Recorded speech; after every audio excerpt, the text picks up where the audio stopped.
Hello, everyone. Good evening. Good evening. Good evening. Welcome to day two of Leverage 2024. Let me see who the early comers are this evening and if they are live already. If you're streaming already, you're welcome. It's good to have you for day two of Leverage. And I'm sure it's going to be another amazing time. All right. Yep, I see people dropping in already. You're welcome. I'm hoping that you've been able to quickly catch up with yesterday's session. It was amazing. We had a very great time with our amazing speakers yesterday, and they did justice to the subject matters that was um, handed to them.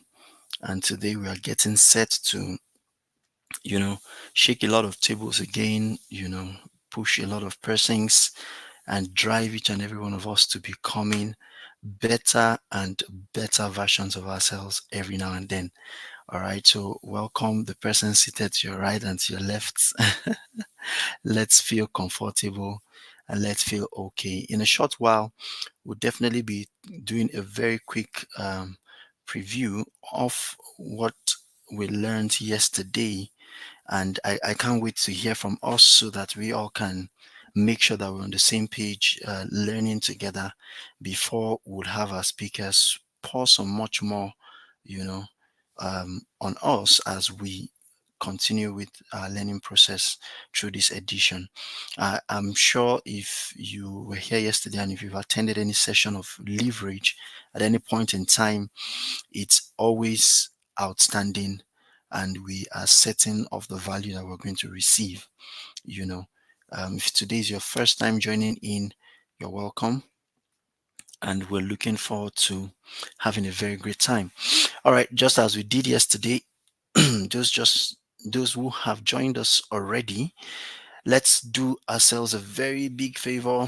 I mean, all of us, someone that should know someone that is, needs to hear whatever thing that you're hearing here. Very, very quickly, let's all go invite them.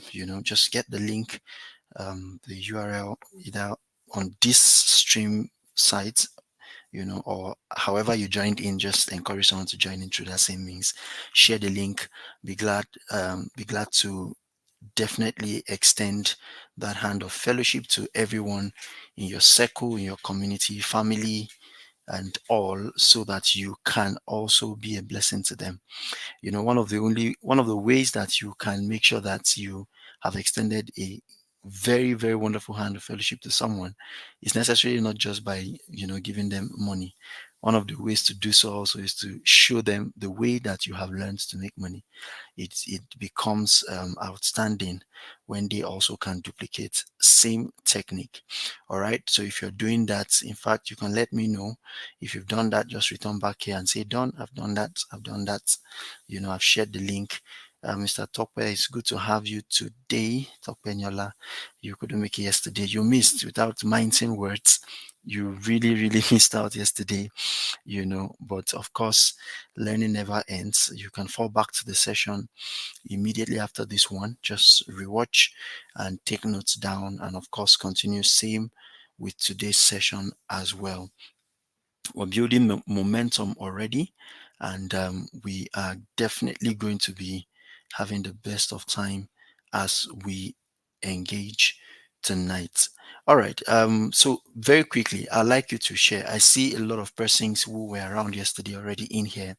Can you drop one, two major points that was very outstanding for you yesterday? It stood out for you and you cannot just get over it. You've been brooding over it. You have shared it with some persons, and right now it's something that you are willing to run with. Just type in the comment section, whether you're streaming on YouTube or Facebook, whichever of the platforms. Just type, I would like to read from you. I'll read that out and make sure that we get it well captured. All right. Very quickly, if you're doing that, do it fast. Do it fast. Very, very fast.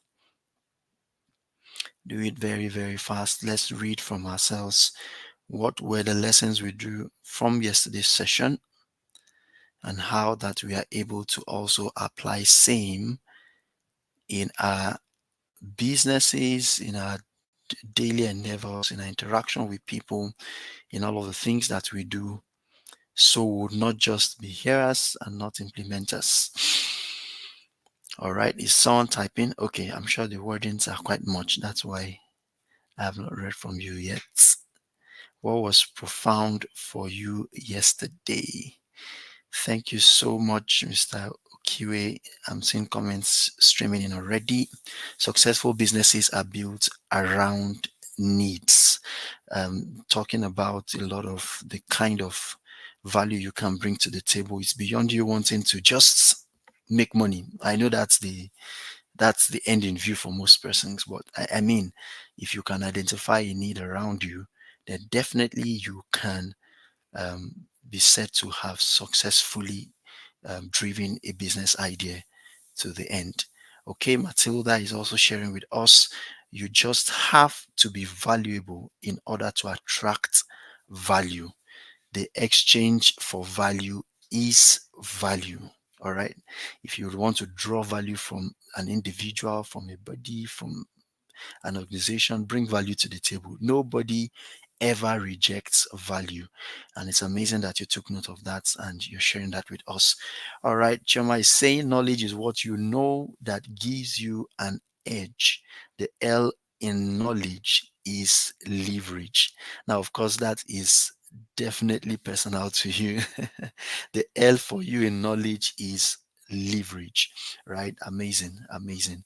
You do not have um, an edge at all if you do not have the knowledge of a thing that you are supposed to address. So leverage on knowledge and you definitely scale through. Yeah, Doshima is sharing. For me, it's don't just meet needs with your business, also create value. Amazing. Don't just meet needs, also create value. That's very outstanding. Thank you for sharing. I see Yipiang also sharing that know which knowledge is know which gives you an edge. The L stands for learning or leverage. Awesome. That was why I said to Chioma that that was personal to her, because I know learning could also be the L, and Yipiang is sharing that with us. Thank you so much. Outstanding comments coming in. Ejiro is also sharing that business should not just be about solving problems, but meeting needs and wants.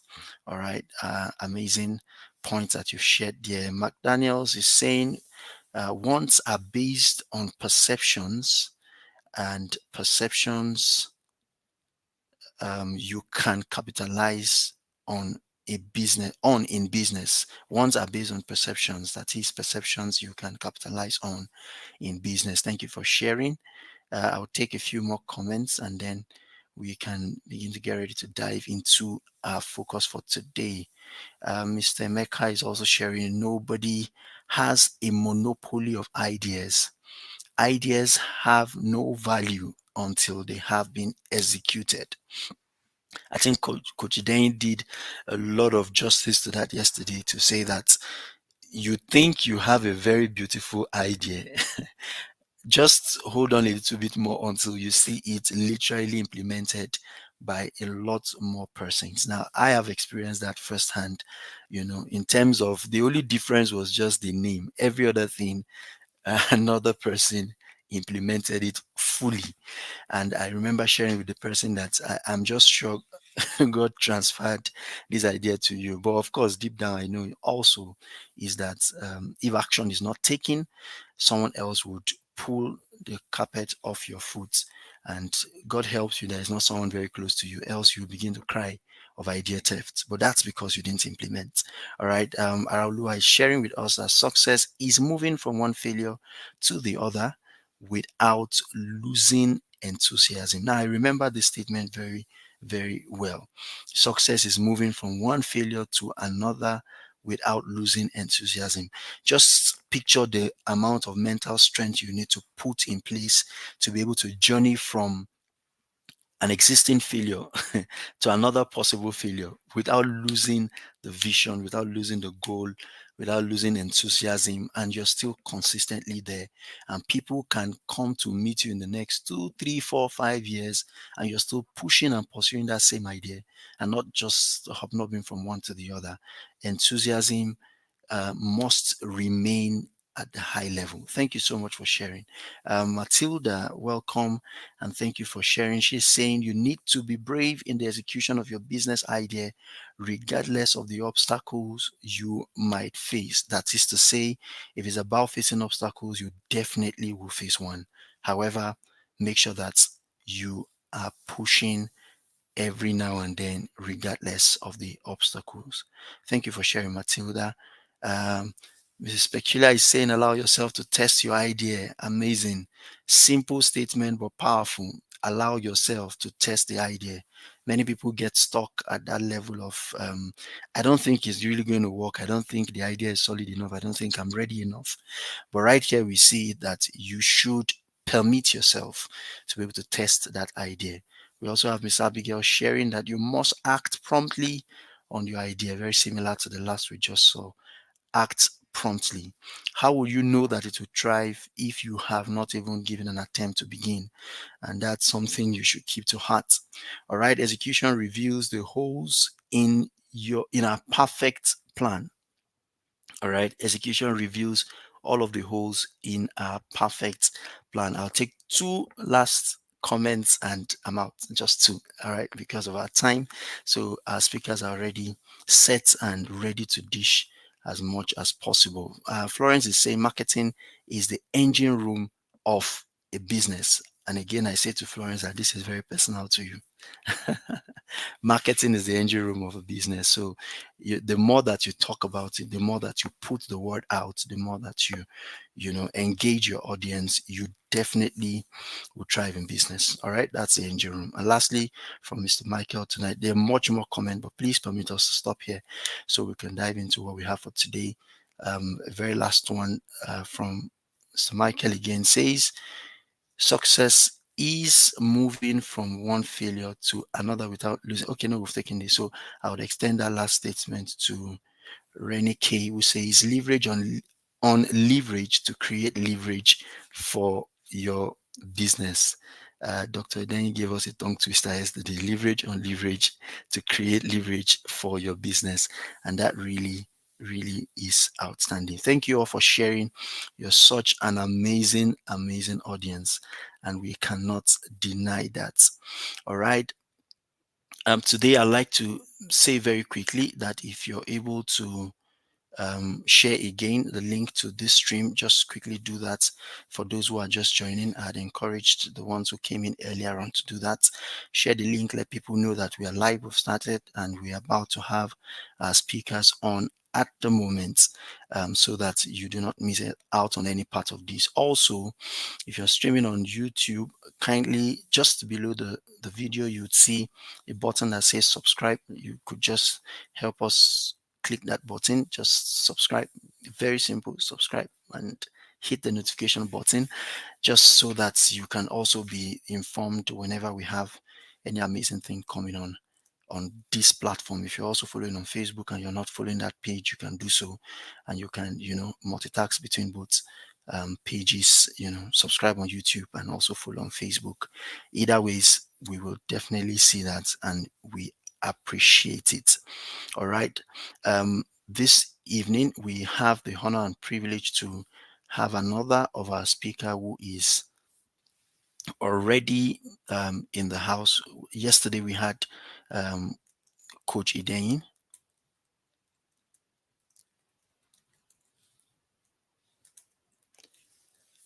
Yesterday, we had Coach Idein and Dr. Kola, who also shared the thoughts that we have already juxtaposed here and there. Everyone is amazing. Everyone is excited about the session and all that we've been able to learn through it. And right now we are definitely going to have Coach Ideni come on again, and we have a third speaker who is also going to come on later on after him. Okay, so I want to encourage us to just sit back again, make sure that we are ready to draw as much as we can get from today's session, and everyone would be a beneficiary of same. All right.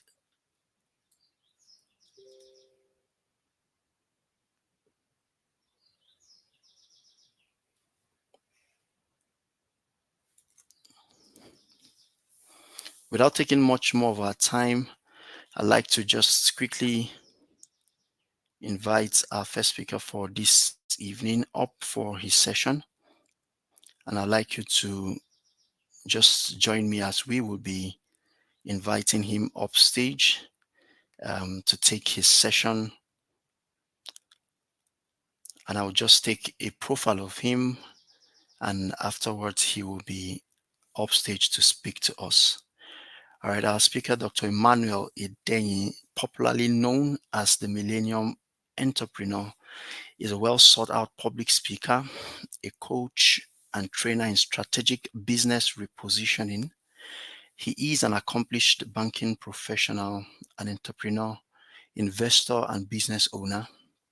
His banking experience of 13 years spans through three major commercial banks in Nigeria, and started his entrepreneurship pursuits while a transaction officer in the bank.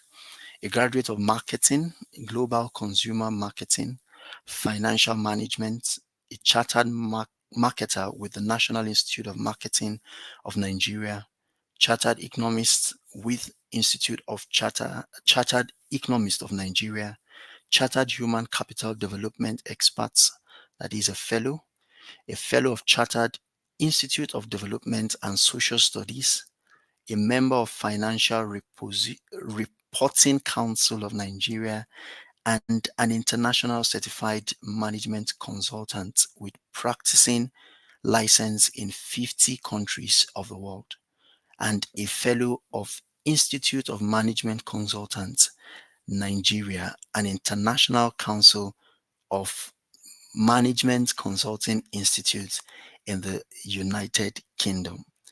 Ladies and gentlemen, returning back to the platform this evening, join me as we receive and welcome Dr. Idenyi Shuaibu for his session. Good evening, everybody. Yes, Doctor, you're welcome, sir. I'm sure you can hear me loud and clear. Yes, loud and clear, sir. Fantastic. Thank you very much for the opportunity once again. And today is day two. And I want to also thank God for the few lessons that a lot of people have shared. I'm sure they have more than that to share. So we will go straight to today's business because, like Pastor Abel said, I'm not sure any table will be standing after today's session. No table will be standing. We attempted to break it yesterday, but today you will not see any table standing because today's session will also have to, help us to unlearn a lot of disempowering beliefs that we have carried on about businesses. And I'd like to start from a popular scripture that says, "My people perish for lack of knowledge," Josiah 4:6. But most of us stop there when we read that scripture. The Bible says, "My people perish for lack of knowledge," meaning you will not amount to anything if you know nothing. But he said, "I have rejected you because you have rejected knowledge." Whatever you do or amount to in life is a function of what you know. So if you even want the creator of the universe, God, to collaborate with you, for instance, you must know something. And that's why he said in 11:32b of Daniel that they that do know their God. So what you know is very, very important. So how do you grow a business? How do you nurture a business when you do not know so much about that business? What does it entail? What does it cost you to remain relevant in that field? How many exposures have you gotten in that field you practice? And yet you want to grow, you want to nurture a business. Truthfully speaking, many people desire to know, but a desire is not equivalent to what you know. You must go beyond the desire to execute. And I tell people, particularly ladies here, without apology, many of them are wearing bone straight hair and their businesses are not straight. So your head must be correct before you put something on that head. So for your business to do well, you must know sufficiently something in that field. So I'll give an example also from one of my businesses that I gave an example yesterday. So there was a statutory value that I was offering that comes with the business, and there was a functional value that I created. And that functional value is the edge that it gives to every other person in the same business. So you are into catering. Everybody knows that people into catering are either cooking or frying. What functional value are you bringing to bear because of what you know? I tell people, you must do something that gives you an edge and it's a function of what you know. 11:15 or 10:15 of Ecclesiastes says, the labor of the fool wearieth him because he does not know the way to the city. So you see, knowledge is paramount. In fact, if you know so much, you can do so much. But you see, many people think they know, and because of limited knowledge, which is even worse than ignorance, they cannot grow and nurture their business. So Genesis 1:28 says, be fruitful and multiply, meaning be responsible, be productive, and be valuable. That's the meaning of that scripture. Be responsible, be productive, and be valuable. If in your business you build it around responsibility, productivity, and value addition, those three things, your business will never go down. Be responsible, be productive, and be valuable. You keep working in that circle to increase your value proposition, because if you do not increase your value by virtue of what you know, your functional value quotient will keep dropping. So how do you increase your functional value quotient? By keep on improving on the knowledge of the business. Now, there is a wisdom of this world that we need to have if you want to remain in business. And that wisdom is such that what does my industry entails to operate? I'm in the learning and development space. So I do a lot of research. I read a lot at my fingertips, because you cannot be standing or talking to people who want to get valid information and you cannot provide for them because your knowledge bank, your knowledge appetite is too low. And we want to grow a business. Do not forget, from a local brand to a global brand. So I give you an example of my water business. So when I started the business, yes, my driver was balancing me 50,000 per week. This was in 2012. I kept on doing it, but something profound happened because of those things I did differently.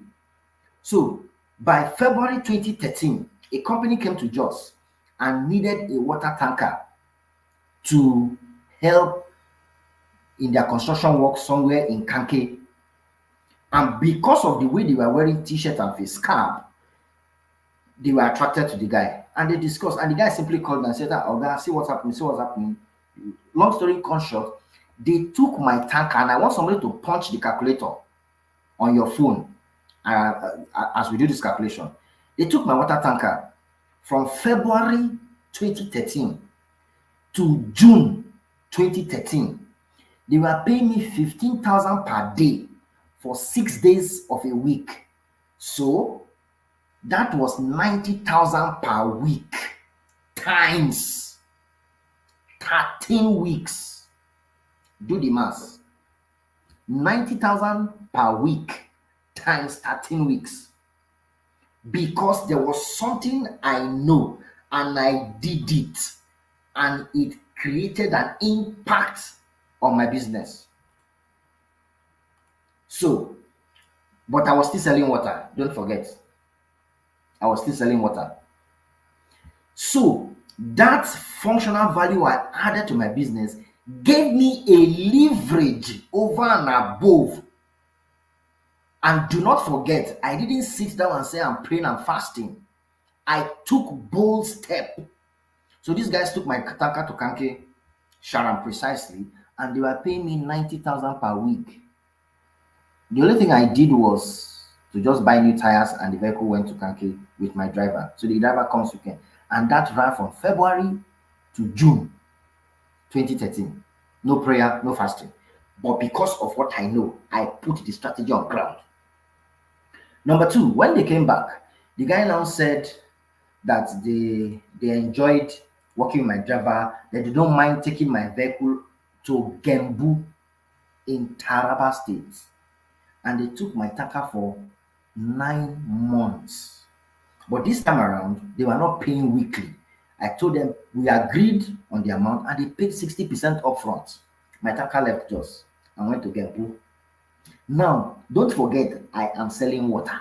So what you need to do is, at every point in time, your functional value must keep increasing, because everybody seems to know the statutory value of your industry. It is your functional value that differentiates you. That's how my tanker went to Gembu. And of course, they came back, paid, and I kept on using the tanker until 2018. I sold that tanker to my driver. But you know, up till today, I don't own a tanker that sell water, but I do not tell people I don't sell water. When they call me, I will simply give them that driver's number. He supplies water. And the guy, because his head is correct, he will always bring Baba Bokwewa. He must bring thank you, sir, to the table, because I do not want to lose that stream that comes from there. So anytime people call me, I supply the water. My church, my local assembly was doing a program in Casa. I supplied water, I collected the money complete, because my value was on point. Number two, my commercial bank that I was working with them, very close to water, but they needed water. I told them I know someone that can supply the water. I gave them my driver's number, he supplied the water, they paid the money complete. Functional value. But many of us are not willing to test the business environment because we are scared. Some of us know a lot of things, we've read a lot of things, we've attended seminars. In fact, some people, if we see the certifications they've gotten, but they are not ready to test the waters. And when you do not test it, how do we know that you have learned? As you have learned, so do. That's what the Bible says. Now, for your business to now grow, you must tell yourself, for example, this is where I am at right now. This is where I want to be by XYZ time. What will take me from point A to point B? Is it a function of what I need to know by learning, or what I need to unlearn? Because some of us have a lot of disempowering beliefs.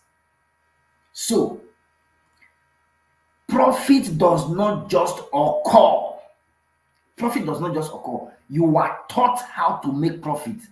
The Holy Bible says in 48:17 of Isaiah, says the basis of profit is knowledge. So profit increase when understanding is enlarged. And how do you get understanding? By what you know. By what you know. So every time you must keep asking yourself, what is it that I know? Is it still valid? Is it still valuable? Because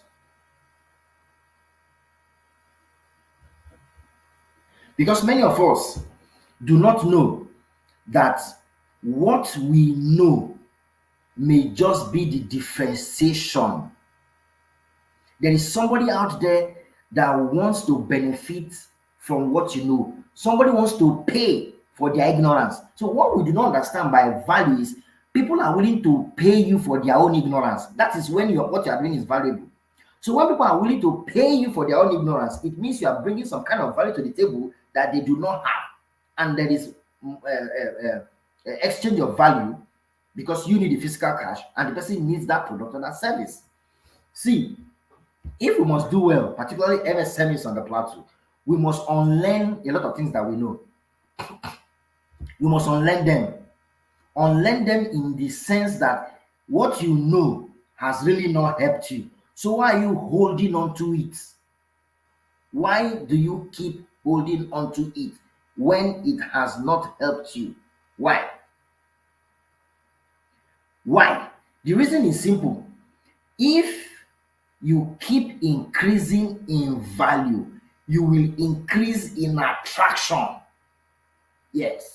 If you keep increasing in value, you will keep increasing in attraction because you are increasing your functional value quotient. So people have needs that do not have solutions to be met. So what you need to do in such a situation is that you must tell yourself, I have been doing this consistently. I want to move my sales figure from point A to point B. What do I need to include? What do I need to do to attract? That is where you go back to your thing, you go back to the drawing board. Maybe you go to pray, God gives you inspiration. You look at those doing similar businesses. What are they doing that you know that you can improve upon? Because you want to keep increasing your functional value. Once you begin to do that, you ask yourself, if I bring this value to the table, will people pay for it? They will surely pay. Now, therefore, it's an instruction from the Creator to mankind at creation, empowering us to have potential energy to be mini creators. God created us to be creators. 82:6 of Psalms says, Ye are gods, meaning we have the capacity to also create. But many of us are held back by disempowering beliefs, and those disempowering beliefs have not helped us. You must unlearn them. Permit me to use the word tipa tipa, by force, by fire. Because if you do not, somebody will just come from nowhere and bring value that will be attractive to people, and the person will seize the market and be wondering what is the exceptional thing that this person has done. You must keep increasing in your value attraction.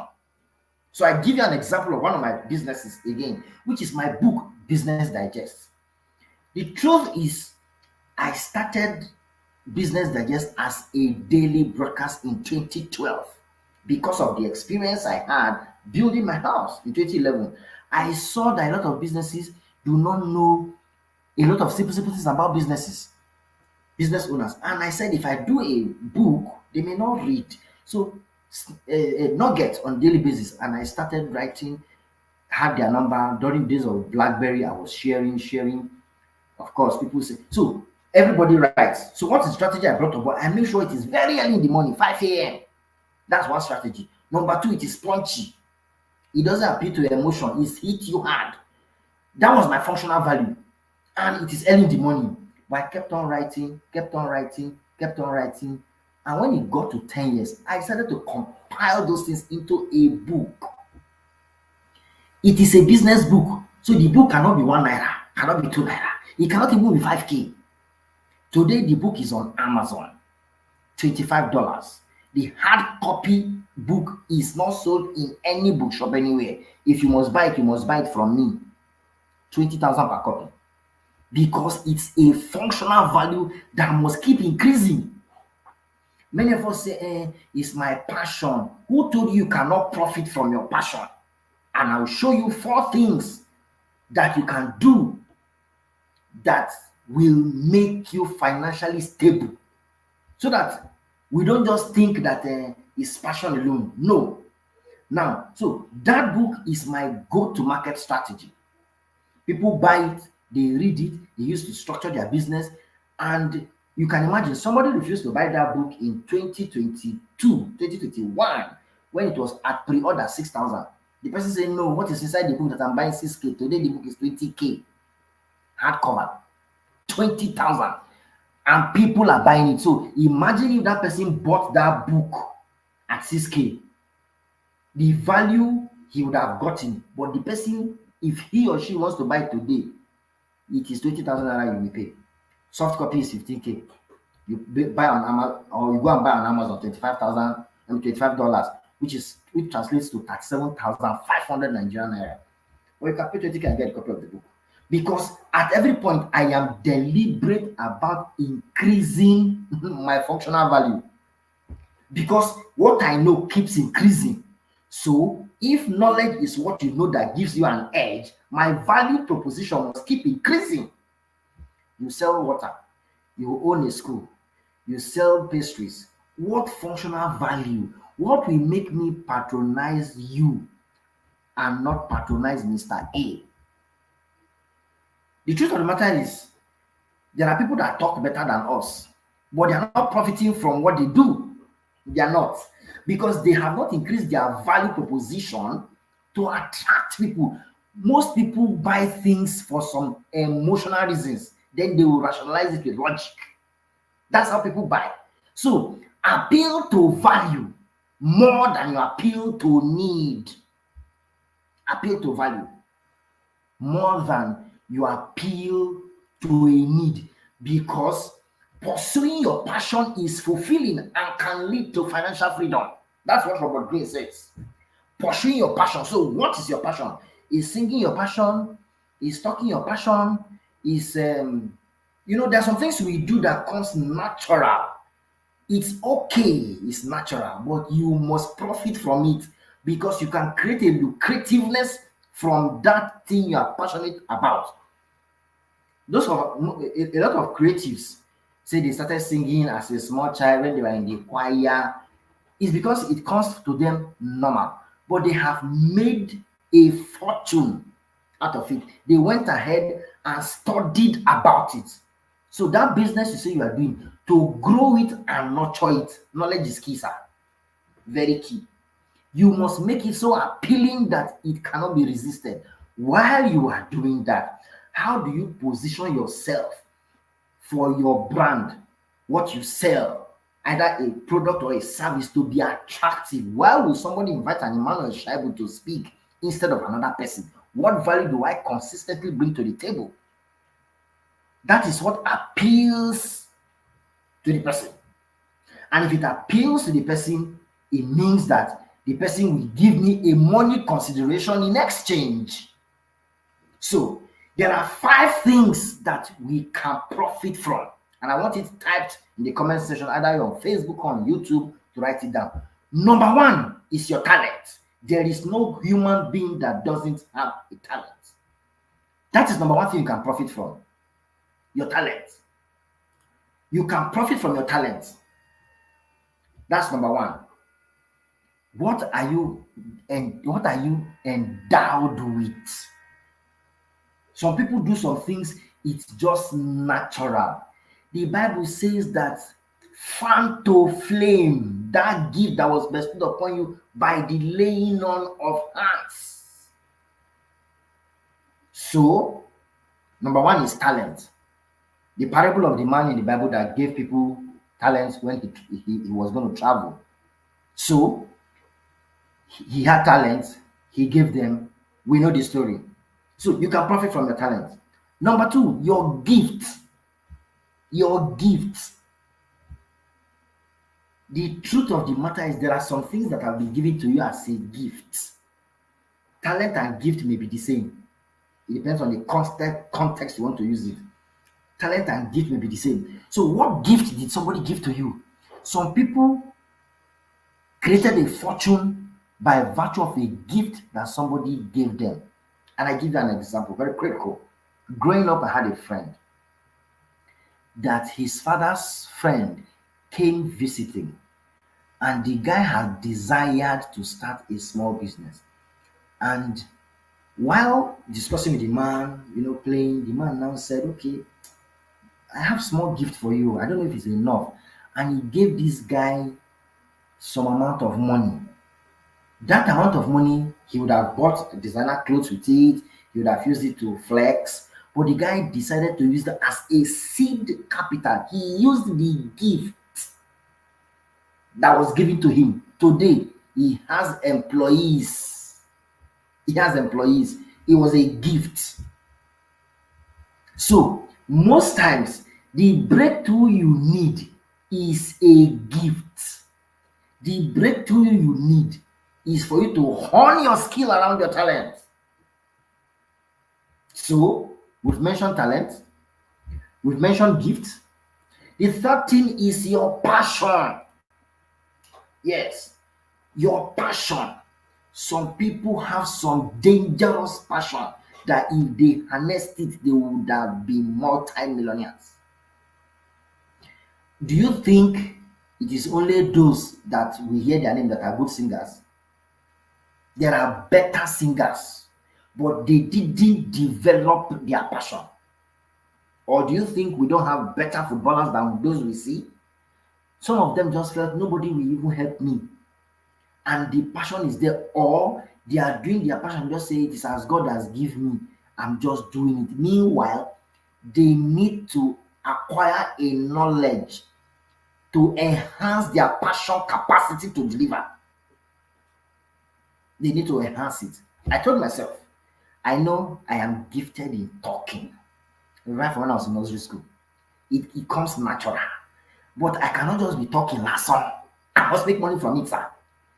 So I came across a book in my final year in the higher institution by Miles Moreau. And when I read the book, I said, okay, this is what I've been waiting for. So I talk for money. There are people who talk and don't make money. I do debate, I do quiz, but I told myself, you see this talking, I will make money from it. If people make money from it, I will make money from it.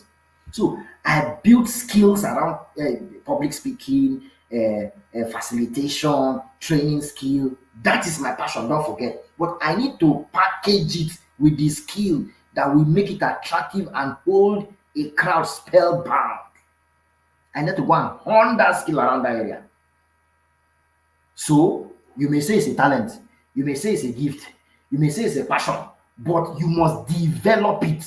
Whether it is a gift, whether it's a talent, whether it's a passion, you must develop it. If you do not develop it, for me, I consider it as an abuse of redemption, not to profit or make people benefit, because you profiting from it, it means you are bringing value to the table part time that somebody is willing to pay. So, how do you now explain that some people will have so much passion, but they cannot build a skill around it? Let me give an example. Holding a mic to talk is a skill. You can talk well, but you lack the skill to hold a microphone. Facing an audience to talk is a skill. That doesn't mean you cannot talk. How to talk and look at people in the eye is a skill you must learn. And people make money from it. I needed to go develop it because it is a money-making venture. People are making money. How do stand-up comedians make people laugh and people pay them for? You think some of them are not shy before? But when they saw that they need to build a skill around and there is value to be created in that industry, they went ahead and developed themselves. Number 4, needs. Needs are always there. So how do you meet people's need? It is either through your gift, through your talent, through your passion. So number 1, we say the talent. Number 2, we say gift. Number 3, we say passion. Number 4, needs. People have needs that want to be met. How do you meet such needs for them? Very important. Very, very important. And number 5 is problem. Some people have need may not be a problem. Some people's problem may be their need. So if you can meet a need and solve a problem, there is an exchange of value, money, consideration, called price, and they are willing to pay. So if people are willing to pay you for what you know, then you should thank your God. You should thank your God, because at every point in time, they are willing to say, no, this person has brought something significant for us at this time of need. Water is a need. That's why during the dry season you see people scampering for water everywhere in just particularly for those who don't have their own private source of water because it's a need. But again, it's also a problem because if it's not a problem, they will not be looking for it. So, how about building a business around a problem to meet people's need? So, I don't want us to look too far. What you currently do, you're into catering, you run a school, you run a boutique, you run a shop. The question is this: what skill do you have? Don't forget, knowledge is what you know that gives you an edge. And if you can meet people's need, there will always be an exchange of value. Let's not look too far. Let's not look too far. So, if you concentrate on these five things that I have mentioned, you will tell yourself, which one do I want to use to solve the problem or to create value? Which of them would I want to use to create value? That's the question you should ask yourself. Do you want to use your talent to create a value? Do you want to use your gift to create a value? Or do you want to use your passion to create a value? Or do you want to use the need around you to create a value? Or do you want to use the problem around you to create a value? For those that have lived in Lagos, or somebody might be watching from Lagos, I was in Lagos at a point in time, went for a training, and you are trying to cross a stream. Boys are around, they'll just put a plank. They will tell you to cross that stream. You must pay for them to put the plank. It's a problem that they are solving. But your own need is to cross and go to where you're going. And that is their business. They sit down there all day and make money from doing such. They have created a value by the problem you have because it was a need that needs to be met. So ask yourself, what value are you creating with your business? Are you into services? Are you into tangible product? Are you into anything that is of value to people? How are you using to meet? Now, everywhere you can go and check, there are three things that people will always patronize, even in a bad economy. Everywhere. People must eat food. That's number one. People must eat food, even in war. Number two, people will wear clothes. People will wear clothes. Number three, people will build houses. Even if they say cement is 20,000 per bag today, somebody will buy a trailer load and build his house. And number four, people will always have medical needs. And number five, people will always have educational need. As much as education is expensive, people are still sending their children to private schools, either public, either primary or secondary or universities, because it's a need. So it is the value around it that makes them in business. So for you to remain in business, you must be meeting somebody's value. If you don't, it's a problem. Now, even if there are 1,000 schools, the value you bring to the table is the differentiating factor for your own business. There was a time on the plateau we only had swan water. It moved on, we only have Elim water. But today, look at the various brands of bottled water or sachet water we have on the plateau. And those people have no closed shop. So what does it mean? It means that there is a value, maybe functional, statutory, or locational, that is being created to create a desire for your product. That is your job as a business person. Is it easy? No. But is it doable? Very doable. And that is why people are still in business, to ensure that they remain so. Because at the end of the day, many people are not aware that they are paying for the value they perceive. So anybody paying you money is because of the value he perceives. But many of us will sit down, instead of us working on the path that we need to work on, we will tell ourselves that no, things are expensive. Oh, will anybody even buy this thing? People have not eaten food. Is it my business they patronize? That is a disempowering belief. You have killed the business in your mind, and you think that outside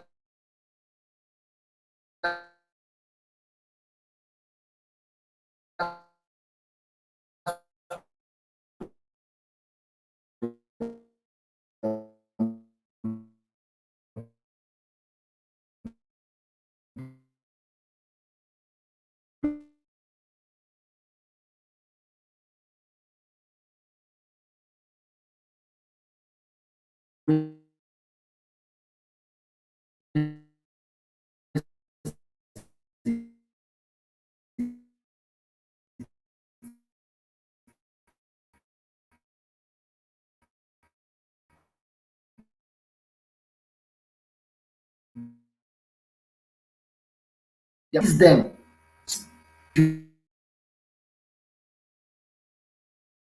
wondering, why didn't I take this opportunity? Because you immersed yourself in what we call analysis paralysis. You are thinking too much. You are trying to process it because you want to get it perfect. So I urge you to seize the opportunity. It may not be available within your own time frame that you want, but it is available for somebody to seize. And while the opportunity is hovering, somebody that seizes it runs with it. And you will see, like many of us say, our your idea is being run by somebody. No, because it's the person that chose to execute that's running with it. And once you begin to execute that idea, you can improve on it. Check the innovation that's in the space, leverage on it. If you need to go and learn, learn.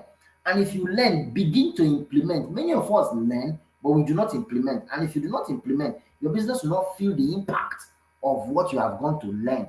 And if it doesn't feel the impact, how will you increase your value proposition quotient to be able to meet the market need and create more value? That is why we are doing leverage, to ensure that these small businesses grow from point A to point B, and within 90 days, they can say that their revenues vis-a-vis their income have increased greatly.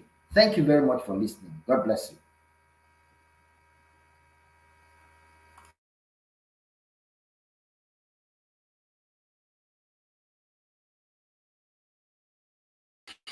Thank you so much, Doctor. Thank you so much, sir. Amazing session again. You have indeed broken all the tables and chairs in the house. Everybody is standing right now because those are instructive points that we should take to heart. We'd like to plead that you hold on in the room for us, just in case there are questions after the second session for this evening. I'd like to also invite in my co-host, Fuki Tong Shinen, if she's here. Hello, thank you very much, Doctor. Hello, everyone. Your session was mind blowing as always. Thank you very much, sir. A lot of things to learn, a lot of things to glean, a lot of things to do to ensure that our businesses grow. First of all, the first point that I had gotten is the instruction that he had spoken about in the Bible that says, be fruitful. Be fruitful means to be responsible. He gave us 3 points: to be productive and also to be valuable. Those were amazing take home points for us, for our businesses. Be responsible, be productive, and be valuable. He also mentioned during his session that God made us mini creators. It means we are meant to also create.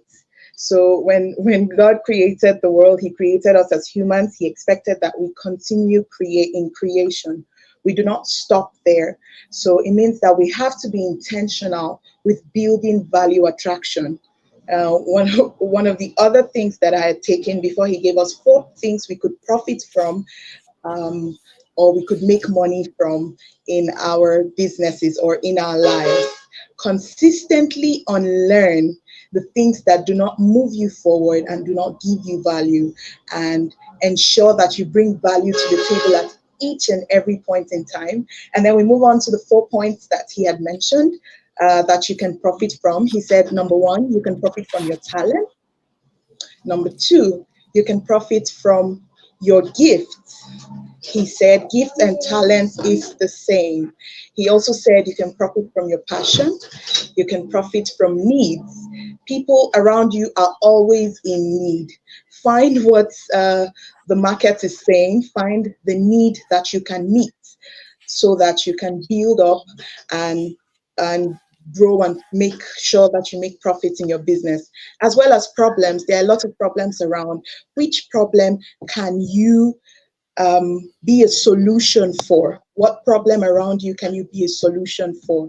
These are important take homes.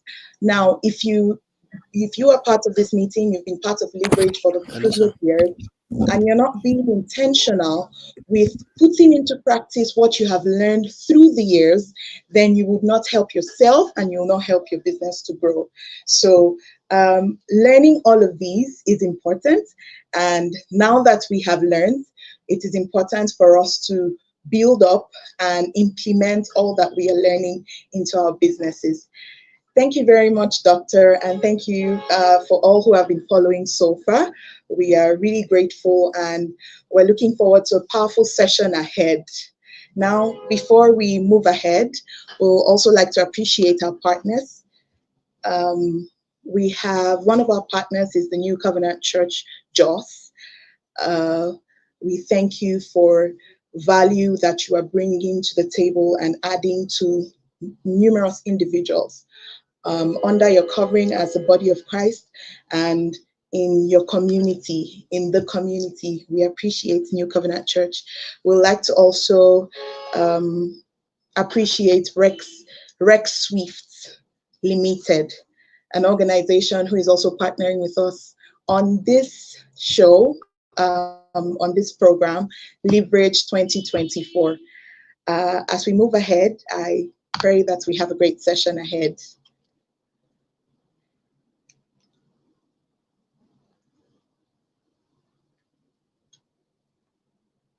Amazing recap that you had done. I like to encourage us to um, bring in a hand of fellowship with our partners, right? Rectfix is taking up a cohort currently. We can provide details on the things that you can do alongside with them, especially if you're interested in tech, wanting to learn about IT and how to get better in those aspects. All right, it's been an amazing session, and I read the comments where Mrs. Abigail had said, Coach Eden has done it again. Value, value, value. You can't be on a session and not be blessed indeed. We will definitely have Coach Eden tomorrow again, and he will do us the honors to finalize his thoughts on the subject matter. And I want to encourage you to still be here tomorrow so that you can glean all that he has in store for us as attendees of this particular edition of Leverage. Now we have, for the first time at Leverage, one of our amazing speakers again, whom we would have to further, demystify a whole lot of things that we might have lost touch of, especially as regards finance. I will be introducing our next speaker, and I want to encourage that you stay put and make sure that you write, take notes, do as much as you can to implement the things that will be shared. Ladies and gentlemen, it is my honor to introduce a distinguished professional whose vast experience and dedication have significantly impacted the fields of financial management, forensic accounting, and tax consultancy. Mr. Salami Olayinka is currently a senior partner at Brook Fountain Consults, where he has been instrumental to harmonizing and overseeing financial records of various organizations. His career spans over 2 decades, marked by significant contributions across multiple industries. Some of his career highlights are he has served with the Jos Metropolitan Development Board from 2000 to 2001 in his earlier career. He also had furthered his uh, further expanded his expertise in the corporate world with his role at West African Milk Company, a leading player in the dairy industry. He also over a decade, contributed significantly to the field of chartered accountancy, providing high-level consultancy services with Dele Adeyemo and Co. in Jos as a chartered accountant. He moved on in 2013 to 2016 to with Turaya Engineering and Construction Limited, where his career progressed into the engineering and construction sector, where he applied his financial acumen to support large-scale projects. Currently, he has continued to offer his expertise as a consultant in financial management at the Z&A Multilink Financial Consultants in Jos. And of course, he is still currently a senior partner as he leads a team in providing top-notch consultancy services to various clients at Brook Fountain Consults. Some of his academic and professional qualifications are, amongst others, a Bachelor's of Science in Business Management from the University of Jos. He's also a certified national accountant. He holds a postgraduate professional diploma in accounting from Annan University. He is a chartered tax consultant from the Chartered Institute of Taxation of Nigeria. He is a member of the Chartered Institute of Forensics and Certified Fraud Investigators of Nigeria, and he is also a member Financial Reporting Council of Nigeria. Mr. Yinka's commitment to continuous learning and professional development is evident from his impressive academic background. His expertise in business management, accounting, and tax consultancy, combined with his experience in forensic investigations, makes him an invaluable asset to any organization he serves. Please join me in welcoming Mr. Salami Olayinka to the stage for his session this evening. You're very much welcome, sir. Thank you very much. I hope I'm loud and clear. Yes, you are. I love the way you are rolling in your chair as your profile was read. Yeah, yeah, yeah. That made my head swell, kind of. Yes, I understand. So you're welcome, sir. The One stage of is those things. yours. Thank you very much. Thank you very much. Good evening, all. Um, I'd like to know if the participants can hear me loud and clear, maybe just by notifying that you can hear me, because I'm using this device, so I'm not really certain if okay, great, great. I think we are set to go. Leverage, I want to thank everyone, all the participants. I want to thank the organizers. Also want to thank all those who had put this program together.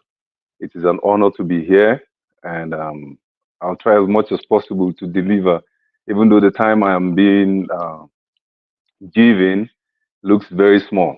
60 minutes, I mean, it now reduced to 45 minutes to talk about best financial practices for business growth. Wow, best financial practices for business growth. Now, if we have best financial practices, it also means that we have evil financial practices. So, where you have a negative, you also have a positive. Now, best financial practices is basically to endear your business even in the challenging economy, even in the face of all that we have that is, bothering us in Nigeria and in the world entirely. So, but the principles usually to keep a business, you know, going is usually the same. Application is what differs. So if you have a principle here in Nigeria, in Jos, as the case may be, or in another state or in another country, the principles are usually the same. So far, it pertains to business growth, sustainability, and development. This evening, I'd like to begin with one major factor that we usually would put at the background and not want to bother ourselves with when going into business development and growth is financial planning and budgeting. Very essential factor, financial planning. I have seen people who just venture into, by way of servicing multiple industries, multiple clients. I have come across a whole lot in my small time. in the industry. I've come across people who just venture into a business. When you start talking with them and you ask them, how did you actually plan going into this business? I mean, how did you did you do a feasibility study? Did you try to understand the business? Did you try to, or even be mentored before you went into the business? They just say no.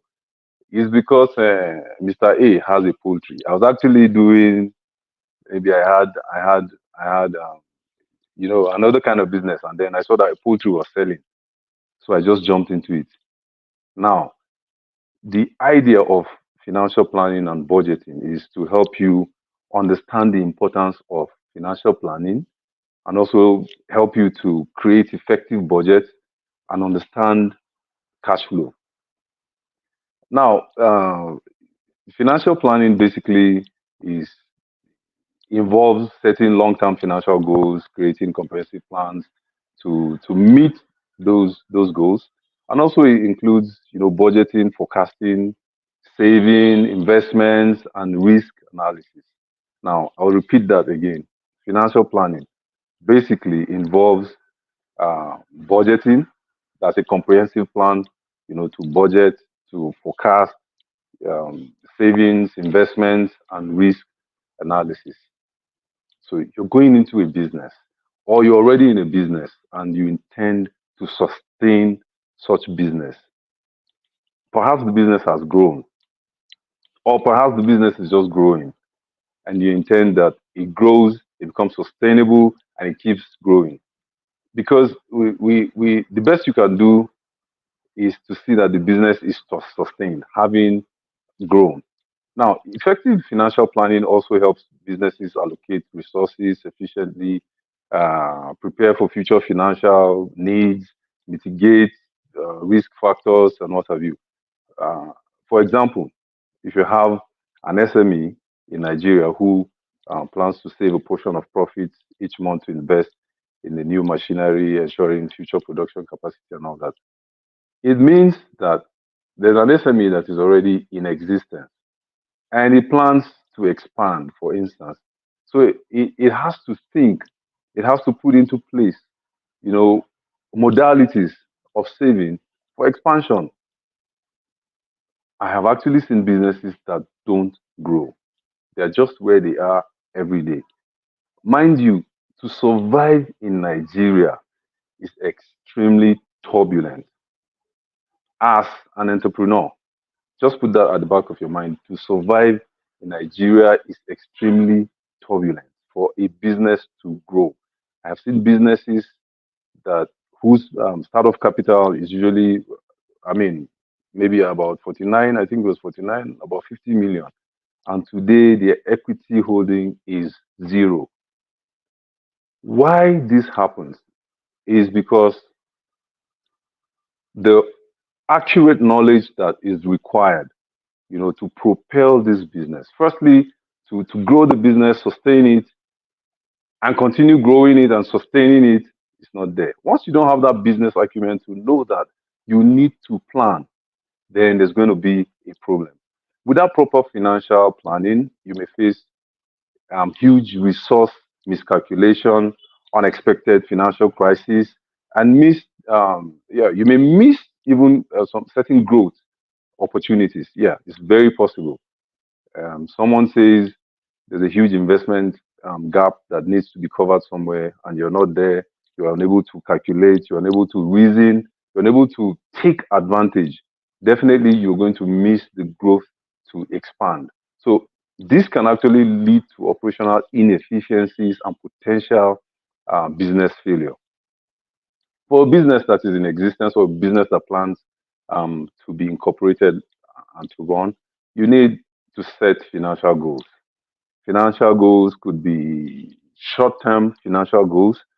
Short-term financial goals usually would cover immediate operational needs. For example, um, let's say you aim to reduce operating expenses by 10%, for instance, over the next 6 months by renegotiating with contractors. If you are in the manufacturing industry, Now, because you want to reduce operating expenses and you have suppliers who would usually supply you with stock, basically all you need to do is call all these suppliers. I used to buy XYZ quantity of material from you, maybe within a period of two weeks. This time around, I want to buy XYZ for 6 months. How much would it cost me? They tell you the cost, and then you say, okay, because I'm buying this quantity, please, can you reduce it to so amount? It is very possible because you're doing bulk purchasing. Now, understand that the cost of whatever input that goes into your production process would not be the same in the next 6 months. Whatever you're buying now, that you'd buy next month and buy in the third month, in the fourth month, and the fifth month, would never the pricing would never be the same. So in the long run, you're going to have materials inventory that would last a very long period. You're going to save cost because generally because you're buying bulk purchases, you're doing bulk purchasing, they would reduce the cost. It's even possible that eventually you may end up selling these materials. I know someone who is into fertilizer supply. So one time he had this opportunity to supply fertilizer to the state government to the tune of about 1.4 billion. He didn't have fertilizer, he didn't have the money, but here you are, there's a contract to supply fertilizer to the tune of 1.4 billion. What he simply did was to manage the situation. Now, one thing is for you to be available to see these opportunities. So he had seen the opportunity and then he decided that, okay, let me meet with the major sub producers of fertilizer. He met with someone in Kano and he told the person, look, I have this supply of 1.4 billion, blah, blah, blah. I think then fertilizer was selling for 4,300. So they went into this deal. You're going to give me X amount. It was in trucks, a whole lot of trucks, X amount of fertilizer so that I could supply it to state government. Alas, the producer came to Jos, he met with the government, he saw the papers, he saw that everything was guaranteed and all that. So as soon as they had supplied fertilizer, there was change in government. Now, imagine having about 400 trucks of fertilizer. Some have docked in the warehouses, some were still oncoming. What was this guy going to do? Change of government, the new government is not ready to continue. Of course, in Nigeria, we have continuity issues and all that. So they were not ready to continue with the contract that had been signed with this individual. He had this fertilizer in the store and it lasted about maybe more than a year, I think. The fertilizers were just there. He kept managing the producer. Every time they asked, pay us our money, he brings them to Just. He does a video, he shows them your fertilizer still here. Eventually, this same fertilizer that sold for 4,300 when he got them, that was the selling price, but he got them from the producer at 3,800, a difference of 500 naira per bag. Now, a truck of fertilizer, a truck usually accommodates, I think, 600 bags of fertilizer. Now, imagine 500 naira times 600 bags, then times 408 trucks. When he was going to sell after a year, the fertilizer was selling for, I think, about 13,000 something. A difference of about 10,000 times 408 trucks. Basically, it was the availability to notice that there's an opportunity. And secondly, to also take advantage of that opportunity by managing the situation. So the not taking this risk basically is that you're not managing the situation. So I encourage us, if you have a business, you see an opportunity, just even if you cannot. Now, this fertilizer dealer, let me tell you, the fertilizer dealer, sorry to say, is not so learned, not schooled.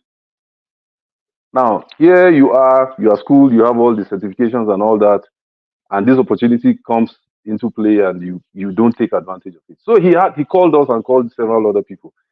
We advised him and said, how long does it take fertilizer to get damaged? And he said it takes a very long time, 4 or 5 years. Sometimes the fertilizer is in the store. We advised him. Okay, so we only had issues with the bags. The bags were getting bad and all that. So they rebagged, they kept rebagging, just to make it look. And I think they only rebagged once because the bags were turning out.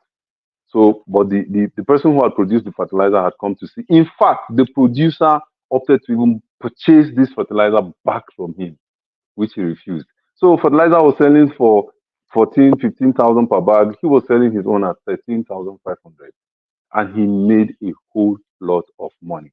So um, non-adherence to all these, opportunities, financial planning, has a huge impact on the business if a business has to grow and then be sustainable. We have long-term goals. Long-term goals focuses on business growth and expansion for a period that is so basically short-term goals are goals that are within 1 month to 12 months, and then long-term goals anything that supersedes or that goes beyond 12 months. If a business, a small business, or as the case may be, plans to open a new branch within 5 years or invest in research and development to innovate new products, that's a long term plan. Now, lack of adhering to some of these plans will make you spend, unnecessarily. You'll be directionless. You will see growth and ability, and I mean growth and ability to join in, and you cannot join in because you don't plan. Now, basically, financial management is for short-term goals and long-term goals for you to be able to see opportunities and cash in on them. Not only opportunities, there are times where you would notice that a glut is coming. I recall one time I had a poultry and we were, taking eggs. I've driven vehicle. I've taken eggs to Makodi at night. I do this accounting job, and then I go to Makodi at night because of the weather, so I can drive at night when the weather is cold, deliver eggs, come back to just before morning, and resume office. So someone called me and said that there's a boom, there's a lot of egg in the market, and he asked me, would I be able to help him, sell what he has? I said, yes, why not? So I was buying a crate of eggs from my friend because he had a lot and he wasn't selling. He was unable to sell. He had a lot. The demand had reduced because almost every poultry had eggs. So he was selling eggs to me, I think at that time at about 4,000, I mean, 430 naira per crate. I would just bundle all these eggs, take them to Makodi. He was selling at 230 per crate. I bundle all of them in the vehicle, turn my vehicle seat down, put everything. Everyone will be wondering, are you okay? Are you okay? I'll drive to Makodi in the morning, supply about 280 crates of eggs. There's practically no space in the vehicle. It is just where I would sit to drive and a whole lot of eggs. The policeman would see me and say, Oga, waiting inside your car because the vehicle was tinted. So, and then I had AC in the vehicle, to also cushion the weather for the eggs. So the eggs from Jos were quite different from the eggs in Makodi. So they sold rapidly. They were bigger, the shells were stronger, and they were more nutritious. So I'll take the same eggs that I bought for 230 naira to Makodi and sell for 800, 810, 820. I was doing that every day. Money was, you know, it was really tiresome, but we had to do it. At a point, my wife had to join me, and then we had to do all these trips together. So seeing opportunities, planning for these opportunities is quite important. Short term plans, long term plans, they are very good. Now, another factor we'd be looking at is budgeting. Budgeting. You just don't venture into businesses without without budgeting. It's even scriptural. I think in the book of Luke, hold on a bit, the book of Luke 14:28. For which of you intending to build a tower, seated not down first and counted the cost, whether he has sufficient to finish it? It's basically budgeting. Before you go into any kind of business, you have to basically budget. People would just say, how much you think this thing will cost? And they say, I think like 12,000. And you take out 12,000 and just give them. Have you sat down to actually look at it? Would 12,000 go the whole length? Now, let me see a proposal how we intend to disburse 12,000. There are so many loopholes when you are budgeting for a project. Now, budget, in my own words, I say budget is a systemic financial plan or approach towards achieving futuristic personal or organizational goals. Do you know that we all budget every day? It may not be financial. Every day when you wake up, you just don't wake up and just get into your clothes and just launch out into the street. Basically, you would budget where I need to go today, and at what point do I need to do what I need to do, and all the things that you need to do basically. So, a systemic financial plan or approach towards achieving futuristic personal or organizational goals is budget. Before you start up a business, it is important to know the cost of starting a new business. You need to know everything that surrounds all these statutory laws that surrounds, operating in a particular industry. People have started businesses that shut down even before it began before it became operational. So, and basically, it's lack of budgeting to know, okay, what is the financial requirement, and then what is the statutory requirement? What is the cost of, you know, um, applying all the statutory requirements to this business? It is only when they have started they will now hear that transporting or haulaging, rendering haulage services for petroleum products is vatable.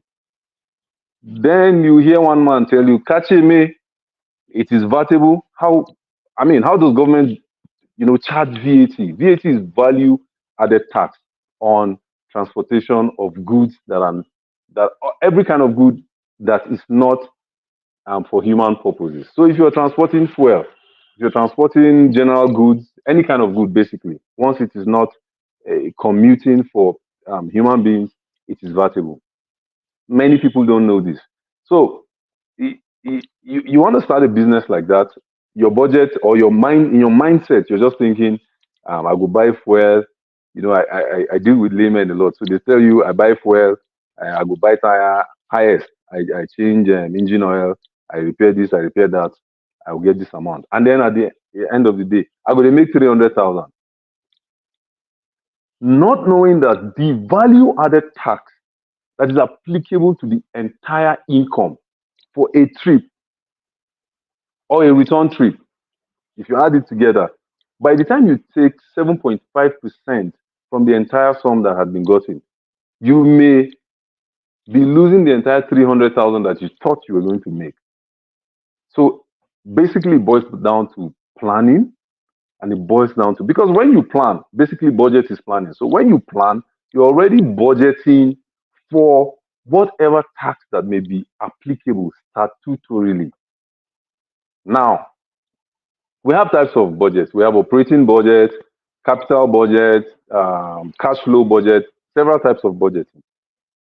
Operating budget basically is a detailed expected income and expenses related to your day-to-day operations. For example, if you are a retailer whose operating budget would be basically rent, utilities, staff, salaries, and inventory costs, and you're starting a business, it is very, very demandable of you that you have a running cost spanning up to a year, if it is possible, up to a year. Now, it means you don't want to start a business and say, when I make profit, then I would pay salaries. There are costs that cannot wait. Fixed costs. There are costs that cannot wait. For instance, electricity cannot wait, fueling cannot wait. If you have a generator, basically you'd have to fuel the gen, you have to service the gen. Salaries can't wait. So there are certain costs, logistics that can't wait. You must have a running cost. And not just a running cost for 1 month, for instance, but I've seen people who go into business. The entire capital that is required is for setting up the business, and they expect that those costs that would be incurred during the operations of the business would be catered for by the outflow, that is the income from sales and services. No, businesses would always run into unnecessary loans. You would run into unnecessary hiccups, unnecessary hitches, and what have you. And you will be thinking the government is harsh. No. But if you have catered, if you have a budget to say my entire running cost plus or minus would be say 300,000. 300,000 times 6 months, and then you leave, a small for contingency, assuming and knowing that the cost in this month would not be the same thing. Cost keeps graduating. So, assuming already that cost will graduate, you may just say, okay, for exigencies, 15,000 naira difference, in the cost for each month. So you are, yeah, planning for 6 months running cost. Now, what it means is that whether the company makes profit or not, you are able to cater for your running cost. Several businesses that you have seen that have grown today would have shut down as soon as they began. But then they are taking the extra toil, to provide running costs for 6 months and a year, as the case may be.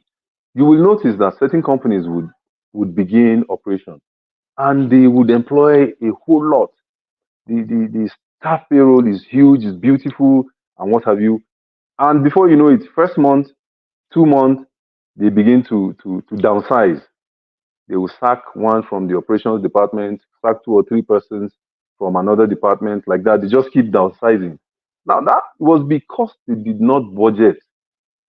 They didn't budget their expectations. They just went into and thought that, okay, let's get 100 people and let's be a big company, and then we begin running. It is very important that you budget for running cost. There's what we call capital budget. You cannot run a company and you want to grow and you're not looking at capital budget. Capital budget plans for investment in assets, equipment, property, technology, and all that. So if you're into manufacturing, you don't want to remain small. Definitely you want to grow. Besides, machines, equipment, furniture and fittings, vehicles, anything that you have that you put into this production process becomes obsolete. So there's going to be a rising need for you to change all your production process machineries. Whatever input that you have, you would eventually change them. So you must have a capital budget. For instance, we want to expand. We need to buy this, we need to buy that machine, we need to do a whole lot. That is for businesses who want to expand. Now, let's take for instance someone who produces kunu, this normal tiger nut kunu. And your kunu is beautiful. Everybody likes it. So far, you already have the inclination that people love your product. It tells you that there's going to be a rise in demand. Now, you can't continue to, for someone who produces maybe 10 bottles of Kuno or 15 bottles of Kuno, yes, you can, produce it manually. Now, in producing these products manually, you cannot continue as status quo if your demand begins to increase. And demand is very shocking. It could be rapid. Now there's this thing that I know about blessings. When it decides to come, if you're not ready, it may just take you, off guard and then floods you away and destroys you. There are certain blessings that are like that. So if your demand decides to be explosive, one of our one of our speakers here was saying something as regards to um, business idea. He said he thought he had a business idea and then he delayed and saw somebody else doing the same thing. When you delay to meet the demands of your consumers, somebody else who is already there by standing, who has the capacity, who has the knowledge, who sees opportunity, will topple whatever it is that you're making. And then it just puts you, you go back to the bench. Let me use that word. So it is important that, okay, for someone who's making Kunu, and we know that Kunu, the process is, get these machines, I mean, get the items you squeeze and, refrigerate and sell. There are several smaller machines that can be introduced into this process as the business begins to grow. Of course, you're producing 10 bottles.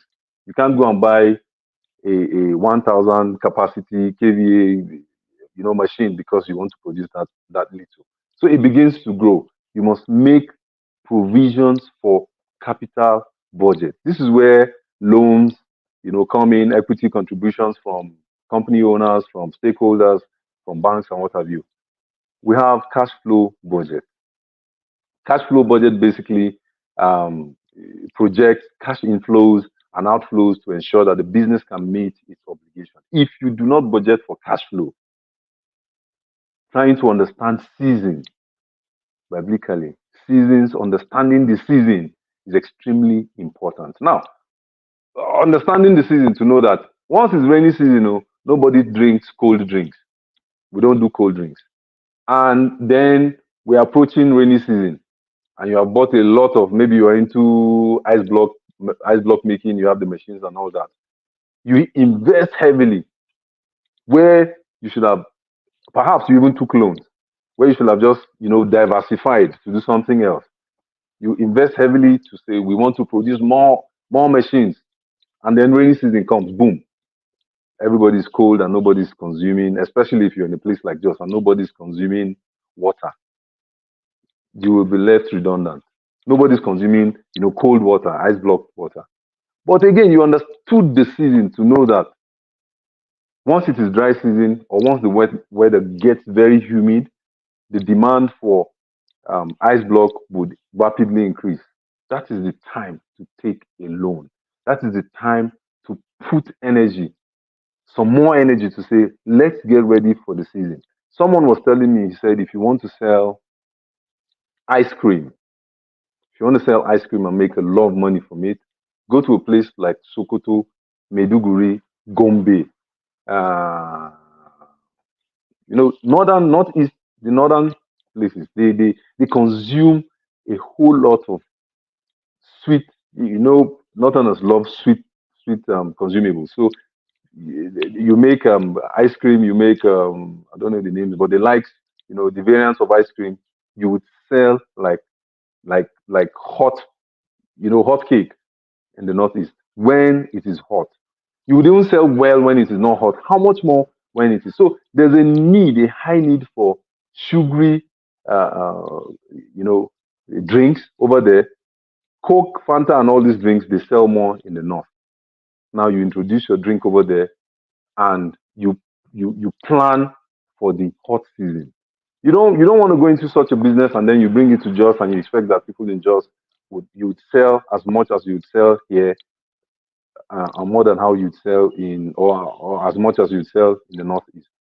So basically, your cash flow budgeting should take you know considerations of what comes in and what goes out, how you disburse and how you make more revenue. Now there are steps to creating a budget. You need to assess the situation, your financial situation. You need to know what you have basically before you can think that this is what I need or this is what I can put what I have into use for. So you must review past financial records. That is if you have records. But if you don't, it means you will still be learning by the ropes. You need to understand revenue. Once you don't understand the dynamics of your revenue inflow, then it becomes a problem. You cannot budget for anything. You need to understand your expenses. You need to think how you can cut costs and not reduce quality. Very, very important. Cut costs, not at the expense of quality. It helps your cash flow. For instance, if you have to analyze last year's, okay, if you have been in business for say 2 years, it's easy for you to compare, draw a comparison chart to look at your operations for 2022, 20 vis-a-vis 2023, and then it helps you plan for 24 and 25. And you need to set budget goals. You need to define what the business aims to achieve within the budget period. So if you have a budget for 1 year, you need to now identify that. After this 1 year, our production would increase from 20 bottles of Kunu to 50 bottles of Kunu. How do we achieve 50 bottles? And at what point do we begin to sell 50 bottles? You may also need to think, are you increasing quantity? I mean, are you increasing the size of your bottles? Are you, changing design and all that? There's this thing that happens now. Many people hardly notice. Do you know that if a bar of soap is this size? Let me use this for an example. Let's assume there are no, maybe it's all round. There are no dentures on the body.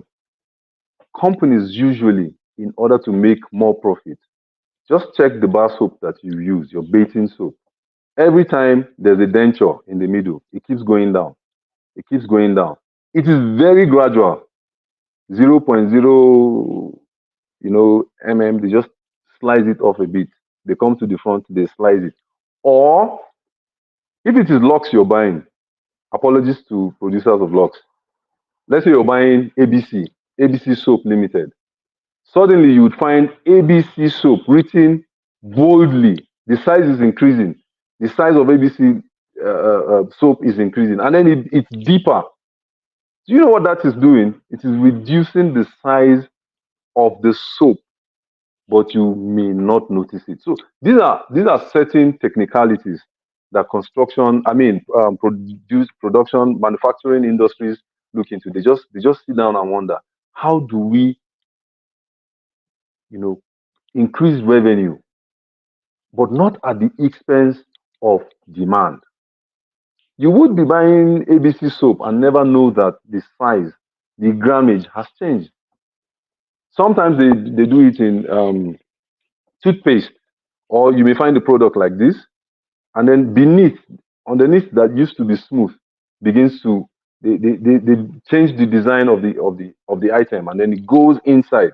There's a protrusion inside. It caves in, so it takes less quantity for even more price. You may be paying more price for less quantity. So these are some of, well, I am not advising us to cheat the teaming public. Well, they are just business strategies.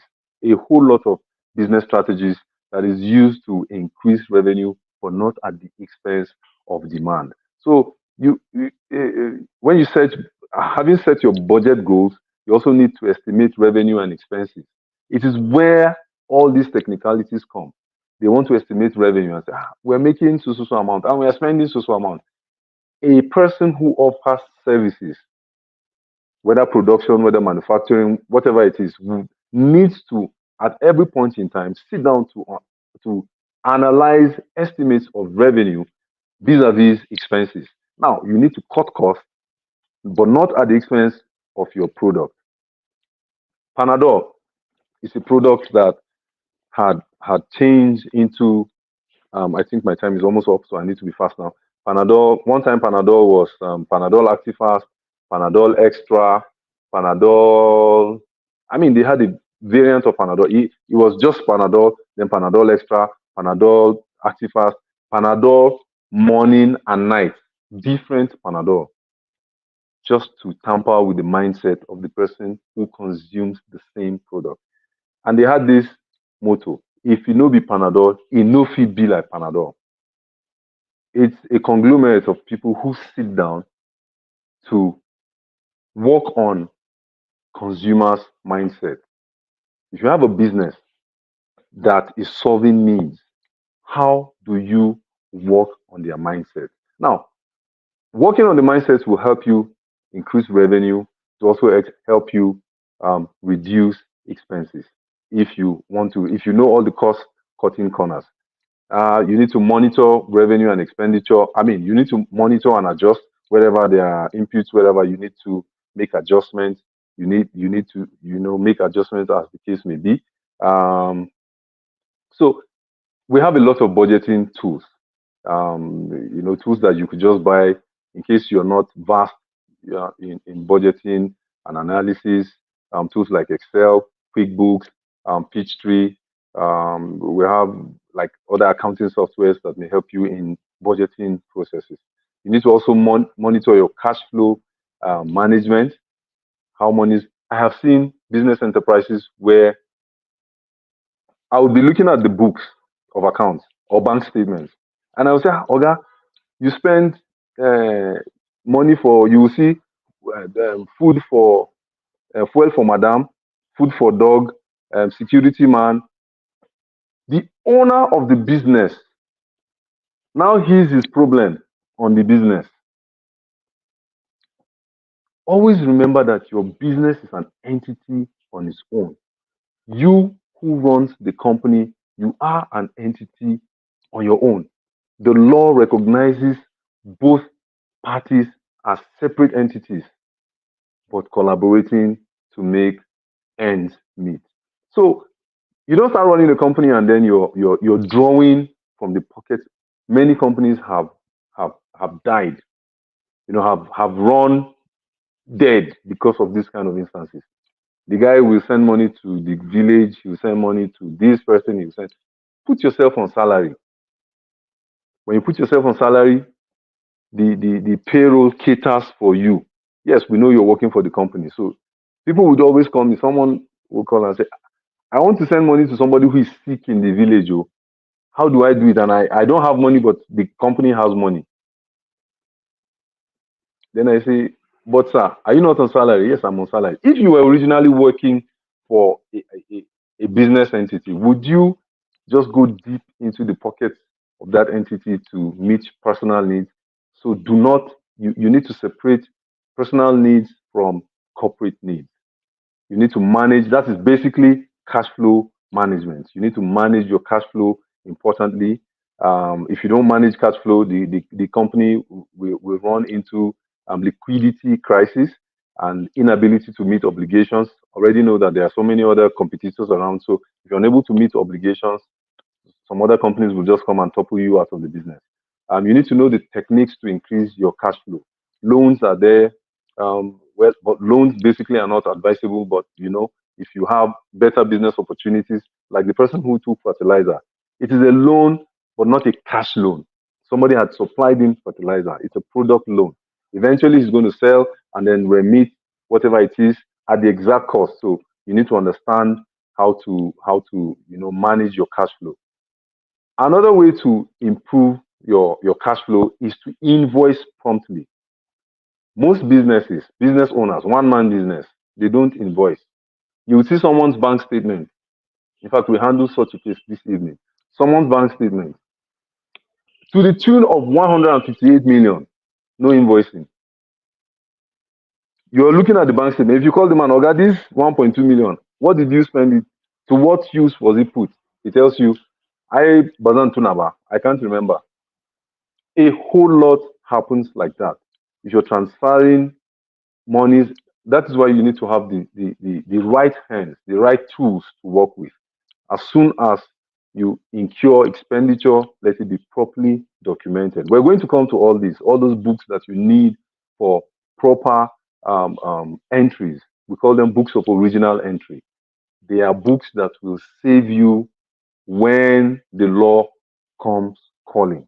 So invoicing properly helps you to ensure timely billing and follow up on your receivables. Sending invoices, uh, it helps you in even negotiating terms. The other time when I was saying buying bulk purchasing, if you invoice properly, knowing that you want to buy for a long period of time, it helps you to reduce costs. It helps you to negotiate terms, and it helps you to manage inventory. Somebody has a store, and I ask, do you keep stock? Do you have closing stock records? And they say closing stock. What is that? Now, closing stock basically is at the end of, depending on what kind of business you're into, at the end of the day or at the end of the week. But it's usually good you do it if you can daily, if you cannot weekly, so that you don't pile up losses. If you have a business that is into sales, trading, for instance, and you don't keep your inventory record accurately, my brother, my sister, some people will just be working with you. Your business will look so robust, but it is empty. One day you just realize that these workers are building houses and they are living large off the business that you have toiled to grow. People don't keep records as much as they need to. That is why it is important, if the company has grown, it is important to have, gadgets that could help you, in keeping they are very easy. You just get your items and then you properly document them and they're in the store. I have an instance where someone, he vendors phone, a big phone dealer. He now brought his cousin. Now, bringing your cousin to the business is so that these outsiders will not cheat you. My dear people, the cousin would go to the store, he would pick an iPhone 11, for instance, and just return the empty case there because they were not doing physical stock verification. You just go to the system and you check how many iPhone 11s do we have. You see 26. Meanwhile, somebody is largessing on the physical stock. You also need to do a proper analysis of the stock that you have. That is going to check physically if it means to open these cartons, because they have weight, you can actually weigh them. But in most cases, it is important that if you cannot do it, you hire a professional as the business begins to grow to do proper stock taking and present an opinion, a personal opinion to say, your system says you have 30 stock of so brand of phones, but what we have seen physically is this, so you can compare notes. Proper invoicing helps you to maintain um, stock inventory. Another thing that is very focal to business growth and development is cash flow forecasting, predicting the future. Okay, we've talked about that. So from the idea of invoicing properly, it brings us to accounting and book records. Now, the objective of keeping proper accounting and record keeping is for you to understand basic principles. You may just be taking. I know some clients who they just write on very rough notes. When we come for audit, it suffices. Yes, we know they don't have accounting knowledge, they have not employed a professional, but our duty is to bring value. We bring value to you, we tell you, okay, this is not how you should keep this record. We try to educate you, we try to make it simpler, we try to make it clearer. You understand? So your business becomes credible. Once you don't keep records, your business will lose its credibility because one day you will just discover that the business will fall. Have you noticed that proprietors of shops, like beverage shops, one day they have a lot of money, the business grows, and the shop is very full, and then one day you just come, there's nothing there. Inventory records, sometimes drawing from the business pocket by the entity who owns the business. These are some of the issues. So, proper accounting and record keeping helps you to understand the importance of accurate data that you have. So, for businesses to thrive, you need like a double entry bookkeeping process. Double entry is where you have a simple cash book. For those who are not knowledgeable, a simple cash book. There's a two-column cash book. If you have a two-column cash book, it records your inflow and it records your outflow. If you have such, you are good to go. In fact, if I know an individual who is into trading, I know a whole lot. Friends who sell stuff. I ask them, do you keep records? You don't need a professional to do such. Just try to record all that you have expended, everything that goes into the business, and then try to take note of everything, every finance that comes into the business. It is very simple. At the end of the day, you could just do a plus and minus. At the end of the day, how much did I spend and how much did I make? And how much now, that is if you have kept records of stock, how much stock do I have on ground? By the time you check, it's easy for you to know whether you're making profit or not. Um, Financial statements is also good to have your financial statements. It's not always good to do cash transactions. Everything is cash because you are at the risk of theft. If you have a reason not to keep cash at home, it's usually good for it to go to the bank because with without even keeping records, if you incur expenses by sending using an app, a bank app for instance, you want to buy fuel, you just go to the bank app and put the narration fueling, you put the amount. The bank record itself is an original book of entry for your business. What it means is that we could see the date you purchased fuel, we could see the amount of fuel that was bought, and then all we need to do is check if you have kept another record that coincides with your bank statement. So it's good to have those kind of statements. And then it now brings us to preparing financial statements. At the end of the year, basically, it is important that a company prepares its financial statement. You may not be a professional at preparing financial statements. It is at this point that the professional comes on board to say, please, can I have the records that you have kept over time? Where we have seen the bank statement, we have seen your stock record. Your stock record, mind you, will take cognizance of new stock, stocks that items that inventory that you have sold as they are leaving your domain, and then whatever you have left at a particular period. It is very easy for us to now say, okay, actually this amount was sold. This is what has not been sold, and there are certain sales that are on credit. If you don't keep records, you may not know. Somebody will sell something, it will be on credit. If you don't keep proper records, the customer may not even pay you. So it's good to keep financial statements because your financial statement at any point in time will show your assets, your liabilities, your equity. With your balance sheet, anyone who wants to invest in your business, definitely all the person needs to do is look at your balance sheet. All the person needs to do, your financial statement basically would have very three important books.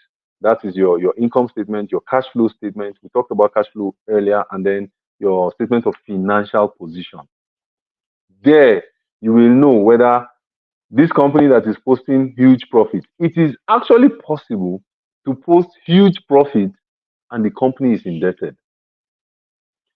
Banks would post huge profit, but all you need to do is go to the statement of financial position.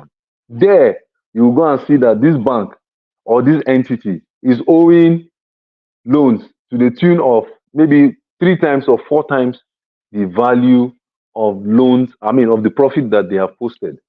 So, for every business, just know that record keeping is very, very imperative. Um, well, we cannot underscore the importance of record keeping. It ensures compliance with tax, even tax regulations, and aids financial making decisions. If you don't keep records, when these tax authorities come, all they will just do is with the aid of BVN. Now it's even simple. They just impute your BVN on an app, and then it tells them how many banks you have. They look at the bank. The next thing is they check your revenue inflow. In fact, for so many other people, there are persons now who try to evade tax. They get a POS, maybe an OPay or a money point, and what have you, and they are routing cash to, but it is tied to a certain BVN. So once your BVN is used, we will just see all your revenue, and at the end of the day, now mind you, the tax man does not think that you have incurred expenditure. They are only concerned about all the monies that are hit or transited through your bank account. What this means is that if I'm a tax man and I come to um, and I come to audit your books. After this point, I'd like to round up. I've been notified that my time is almost up for questions. Once I come to audit your books, I just get your bank statement. I say, your entire revenue for the year is 100 million. I say, 100 million? No, I bought this, I bought that. Where are the records? There are no records to back such expenditure up. Even if in your bank statement it shows that, like I said earlier, as you're making or incurring expenditure, ensure that the narration is very clear so that the books of primary entry will come to your aid when the taxman comes. Thank you very much. I hope we enjoyed this session. Uh, I will just hand over to the anchors so that we can, for time's sake, we can take questions and other things. My pleasure. Wow, amazing, amazing, amazing. This is, I the moment you were speaking, sir, I had to just, look through your profile again, and every certification, every experience is literally what you're sharing with us right now. I'm sure you've worked with a lot of businesses, and these are things that every individual should pay attention to, and everyone that is a small business or a big one, whichever kind of mistakes that they could have made over the years, can be taken care of with these lessons that we're drawing from you tonight. All right. I'm seeing a lot of energy in the room right now. Everybody's like, wow, this is great. This is amazing. And Amazing. we just cannot thank you enough for sharing all of. We wish we had all of the time.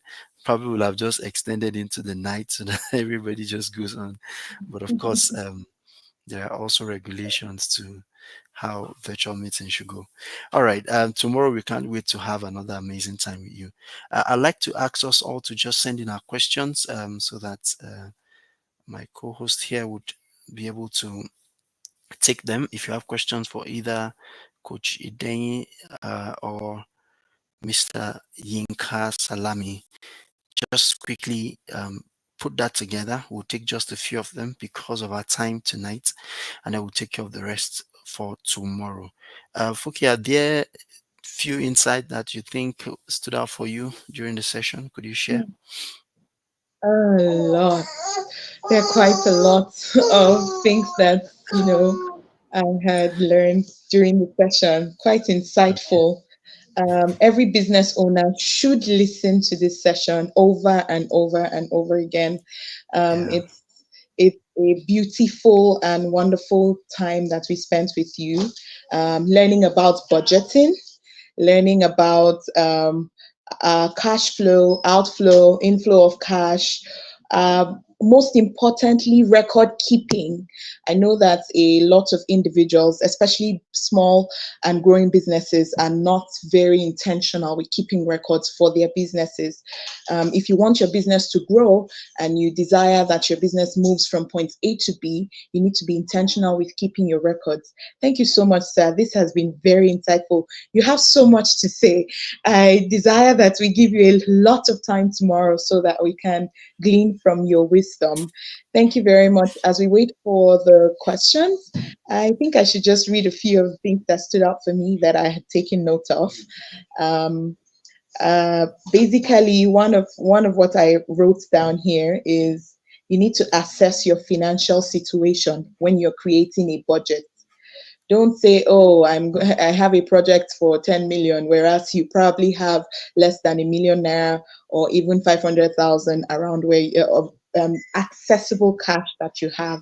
You need to assess your financial situation to set or create your budget.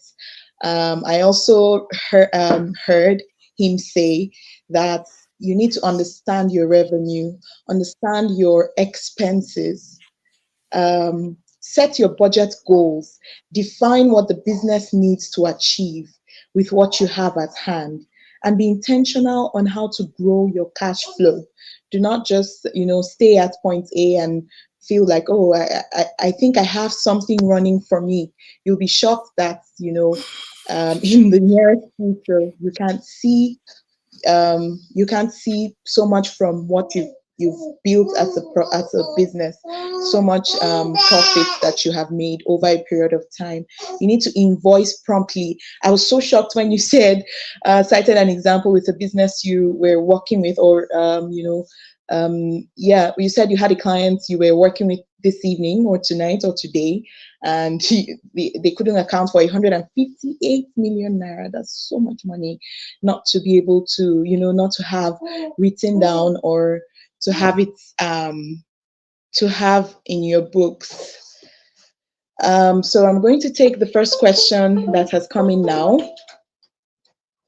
Why is it important to put the correct narrative when we send money via mobile or internet banking for a small business?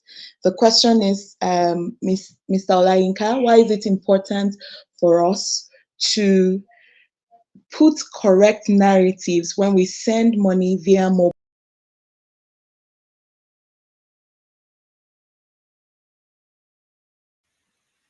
Okay, let me take that up from there. So, Mr. Inka, if you're ready, you can just give us an answer to that. What's the Okay. importance of the narration that we always have, especially in the light of business owners? Oh, okay. Now, for certain banks, it depends on the banks that you operate with. Once you draw your bank statement, especially if you're someone whose banking transactions are wholesome.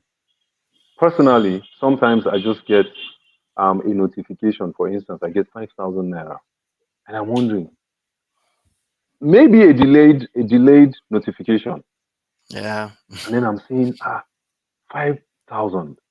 Then I'm wondering, it's pretty simple. Once you get a notification, if there's a narrative, the SMS may not do justice to the narrative. It may not do justice to it. But if you draw your bank statement, if you populate it from, or you go to the bank app and then you try to view your transactions, you'd see that, oh, 5,000 for fuel, 5,000 for laborer, 5,000 logistics, Mm, 5,000 for hotel, 5,000 yeah. for, whatever, stationery, 5,000 for repairs and maintenance, Mm, 5,000 for whatever it is. If you have 200 transactions in your bank statement, like the one we looked at this evening, the turnover was 400 and something million. He's mm, okay. So we how to do justice to 400, for you to have made, or to have churned a revenue of 400 million. It means that you mm, must have spent certain funds also as cost. Now yeah. we want to identify your cost. We're asking you for your books, and you don't have books because it's obviously a one-man business running. that's Yeah. that's a mid-class business, 400 million Mm, as revenue. So what we mm, did was simple. Give us your bank statement. He gave us the bank statement. And then we saw that to the tune of 300, 200 and something million, they were narratives. So that saves him a little. Then we now had to yeah. check again. He had like 150 million, and we couldn't tell what he purchased. So Mm, we now have to start looking at it one after the other, one after the other. In fact, we mm, have been in instances where we would have to we would have to call the account officer, we would have to call the accountant in the company, we would have to call the company owner, and then we begin to, even look at the books of vendors. So narration is basically to help you keep accurate records so that you don't keep wondering, what is it that I have incurred this mm. expenditure on? Thank you. Thank you so much, sir. Thank you very Great. much. Yes, sir. Okay, so we have another question here which says, please, at what point does a small business start paying taxes to the government? Okay, I like this part. Yeah. Um, a small business, by the category of the Financial Act, a small business is any business whose turnover is less than 25 million. Once Wow. your turnover is your revenue for the year. If it is less than 25 million, you could as well be a big business, Okay. but your turnover in a particular year is less than 25 million. there are no taxes to be paid. But if your business has been in existence for over 4 years, there's this tax that is referred to as minimum tax. It means that this company is not supposed to pay taxes, but because um, because it has existed for more than 4 years, it pays a minimum tax. Just a tiny fraction of whatever it is that is the turnover. Okay, that's very informative. I'm sure a lot of persons do not know this, and it's good that you are getting to mention it. All right, so we'll take a break from Mr. Salami very quickly and have Dr. Iden come up. He has been resting for a long while. All right, Doug, if you're ready and can hear me, yeah, there's a question here for you that says, thank you for your presentation, sir. I believe increasing functional value may also be interpreted as exploring other aspects of the business and gaining maximally from them without losing focus on the main objective. My question is, how can one do that without appearing to lose focus in the eyes of the clientele? This question is from Isaac. Thank you very much. Usually, the challenge, first of all, let me say thank you to Mr. Alainka Salami. He has really broken down some matters without using the core accounting terminologies because many people are not accountants. So, to answer Isaac's question, the challenge most businesses have in trying to grow and nurture is not being able to strike a balance. Part of increasing your functional value, like Mr. Isaac has identified, may also be to explore other revenue streams of the business, possibly. For instance, let me give a clear example. You are into fashion designing and you specifically have a skill for just women or men, but you feel that you need to cater for these women's children or these men's children. You now decide to increase skill in catering for children clothing. It may be a skill you need. Now, you need to be very proficient not to come across as confusing. So what you need to do is to balance your energy, because most times there is that tendency you will forget what people know you for and people will be wondering why are you shifting now. While I was doing my water business, people told me why not go into sachet water, why not sell bottled water. I said yes, I understand it's an opportunity, but there is a market at the mass market level. There is money there that I have not finished getting. So, and there is a larger population there. So let me maximize that opportunity by offering qualitative service to them that other service providers do not. That way, I have more critical mass of that market. That is not to say if I wanted to go into sachet water, it would have been good, or bottled water. So what you need to do is to concentrate on where gives you the money mostly, because value is always there. While you secure that market, then you begin to explore other areas without a distraction. Most times people do not know how to balance it, and that's where the problem is. So while you are trying to increase your functional value, ensure that you do not lose the critical mass that you currently have, so that as you are losing, of course somebody else is taking it. So it has to be balanced, and that way you can grow. It's just like you want to start two businesses at once. No, you must start one at a point. When it is stable, you can now begin to introduce others, and that's how it goes, and that's how it goes. Thank you very much. Thank you so much, sir. Thank you for that response. Would quickly move to the next question so that we can um, wrap up for tonight. Okay, there's a question here from Karis that says, how can I manage risk and uncertainty in financial planning and forecasting? I think this question should be for Mr. Salami. So if we can just have him up. All right. Yes, sir. Welcome back. How can I manage risk and uncertainty in financial planning and forecasting? Okay.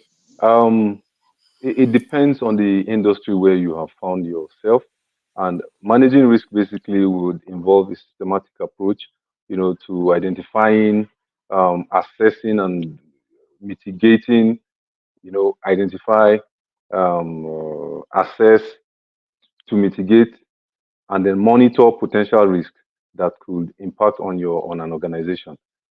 Basically, the steps that you need to take if you want to, um, manage.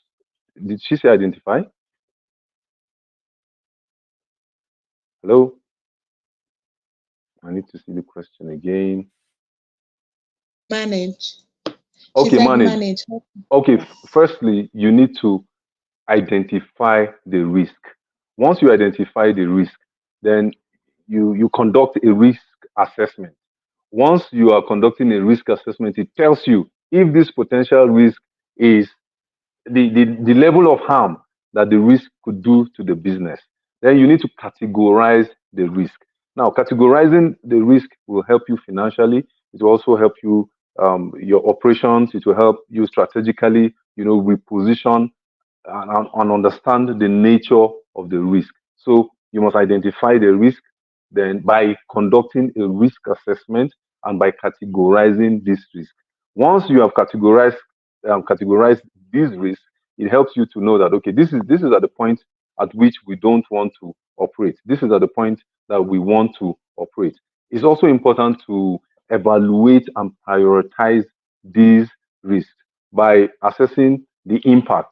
Once you understand the impact of a risk, it helps you to prioritize it and know that no, this we can cope with. This we cannot cope with.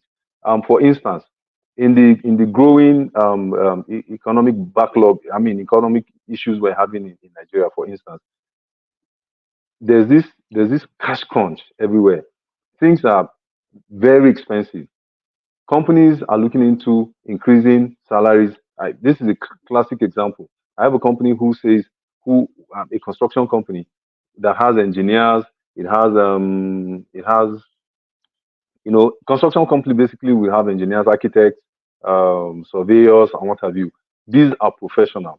Now you have been paying a professional 200,000 from when the person joined the company, and you want to increase salary, but you're unable to increase salaries because the return on investment is low. The company now looks at it and said, because other companies are actually increasing salary. If you don't increase in your own company, these guys would leave for the other company.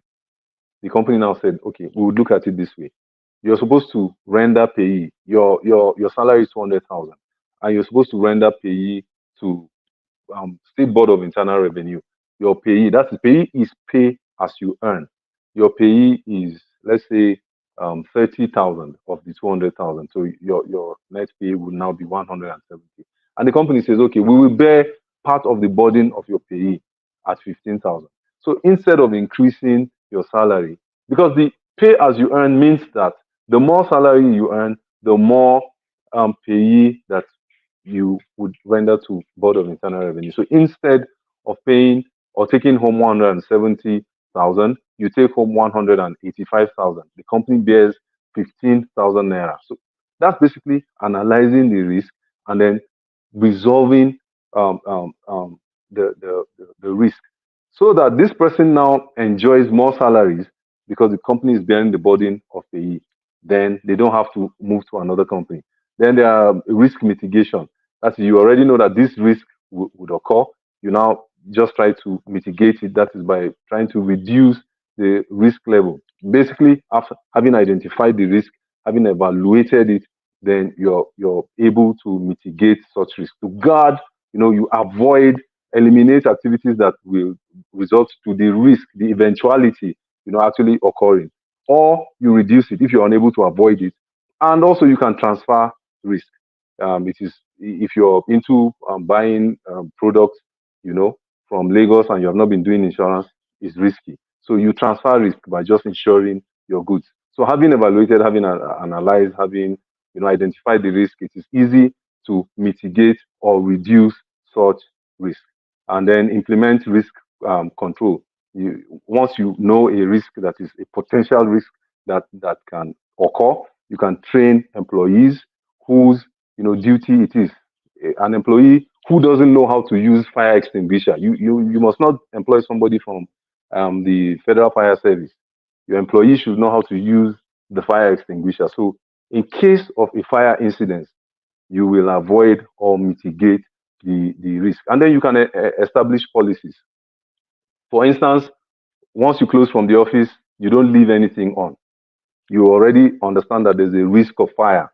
So you put these policies that once we are closing, you don't leave anything on. That is having evaluated that a risk or identified that a risk as such can happen, then you just train employees to know that we need to deviate from certain cultures so that we don't, run into this kind of risk. And then you need to monitor and review continuously. You need to monitor, review policies that have been set into place. So if you don't monitor and review because of evolving trends, you would think that you are on point all the time, but trends would change. And once there's no continuous monitoring, and for you to review and update those policies, you may as well run into the same risk that you have been trying to avoid in the first place. You need to also create a contingency plan. What if a vehicle that is transporting perishable goods from point A to point B for our company, what if something happens to it? What is our contingency plan? That is why you would see T and C's in certain. It is a very huge contingency plan. T and C's apply in agreements. You're signing an agreement and you are not going to look at the terms to study and understand the terms and conditions as to that agreement. You say, the vehicle had an accident and the company will pay me. Have you looked at the conditions surrounding the accident that is, so they will ask you to just look at T&Cs. One time we someone imported a vehicle from Netherlands and then the vehicle didn't come. So the ship berthed in Cotonou, and then only for the guy to ask that he called his agent and said, "How far?" The guy said, "Oga, ship show, car no dey inside." That's exactly how we put it. And the owner of the vehicle was, so he was speaking with me. We spoke to a lawyer who now said, "No," he just wrote and said, "Give us reasons that we would not, sue you guys to court." The only thing they said that look into our terms and conditions. I'm sure you have not seen it. There are conditions that may warrant us not to deliver your vehicle on the agreed time. So you need to prepare for contingency. And then we went and read it, and they said certain conditions we may warrant them. Maybe they are bringing only your vehicle, and they have other things that may impact on the status of your vehicle. They may be bringing, fuel and other things that may be harmful to the vehicle, and they decided that no, let's leave this vehicle for another batch. This may have been stated in the terms and conditions, which we didn't check. So you need to prepare for emergencies. Having created a contingency plan, you prepare for emergency and have a backup plan. So backup plan and a recovery plan. You also need to engage in risk communication. Yes, risk communication helps you. Well, that's why you have the terms and conditions that where so and so risk, eventuality occurs, this is what we need to do. This is our backup plan. This is the solution, all that. So when it comes, it means that when it occurs eventually, it means that you are transparent in your business dealings. Thank you very much. All right, thank you so much, Mr. Inkasa. That was explicit. The way you talk about finance alongside Dr. Schreiber makes everyone feels like I need to go take a degree in finance. I'm sorry. All right, but then let's go straight to the next question. Grateful is asking, this is to Coach Emmanuel. When you create a business around meeting a particular need and solving a problem, and these needs, that is problems, become obsolete, how do you progress with such a business?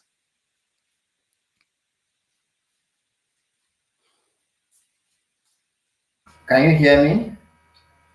Yes, we can hear you, sir.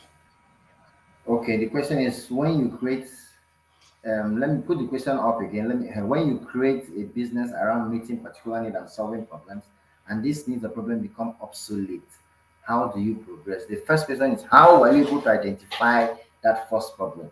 And that's where continuous learning comes because once you solve a particular problem, a new problem emerges. So in business, as you are solving a particular problem, At that level, another problem increases. There was a time the problem was communication. Phones came. When phone came, it solved the problem of Nitel. Now, the next thing was, how can we make this phone more functional? We had an infrared transfer at a point. Later, it became Bluetooth. Later, it became Zen levels of solving problems. Solving problem is on a continuous level. So the fact that you've solved a problem now does not mean another problem will not emerge. That's why human needs and what are insatiable. So it's a continuum. As you solve one problem, that level of problem has been conquered, another problem emerges. And and a good example is even in technology, like we say, as you keep on solving problem, if iPhone is not solving problem, they won't be releasing new phones every year. So, but you must contextualize it within the industry your business is operating, either as a product or a service. For instance, we couldn't do YouTube sessions like this some years ago. It has to be a cinema, but today everybody is in the comfort of his home or office and connected.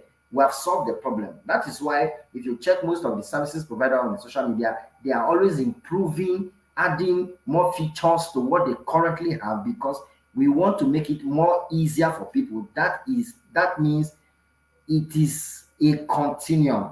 As you solve one problem, at that level, that problem will be solved, but give it a time, another problem emerges, because satisfaction is what human beings want.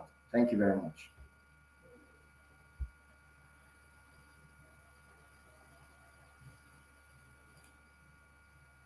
Thank you very much, sir. Thank you.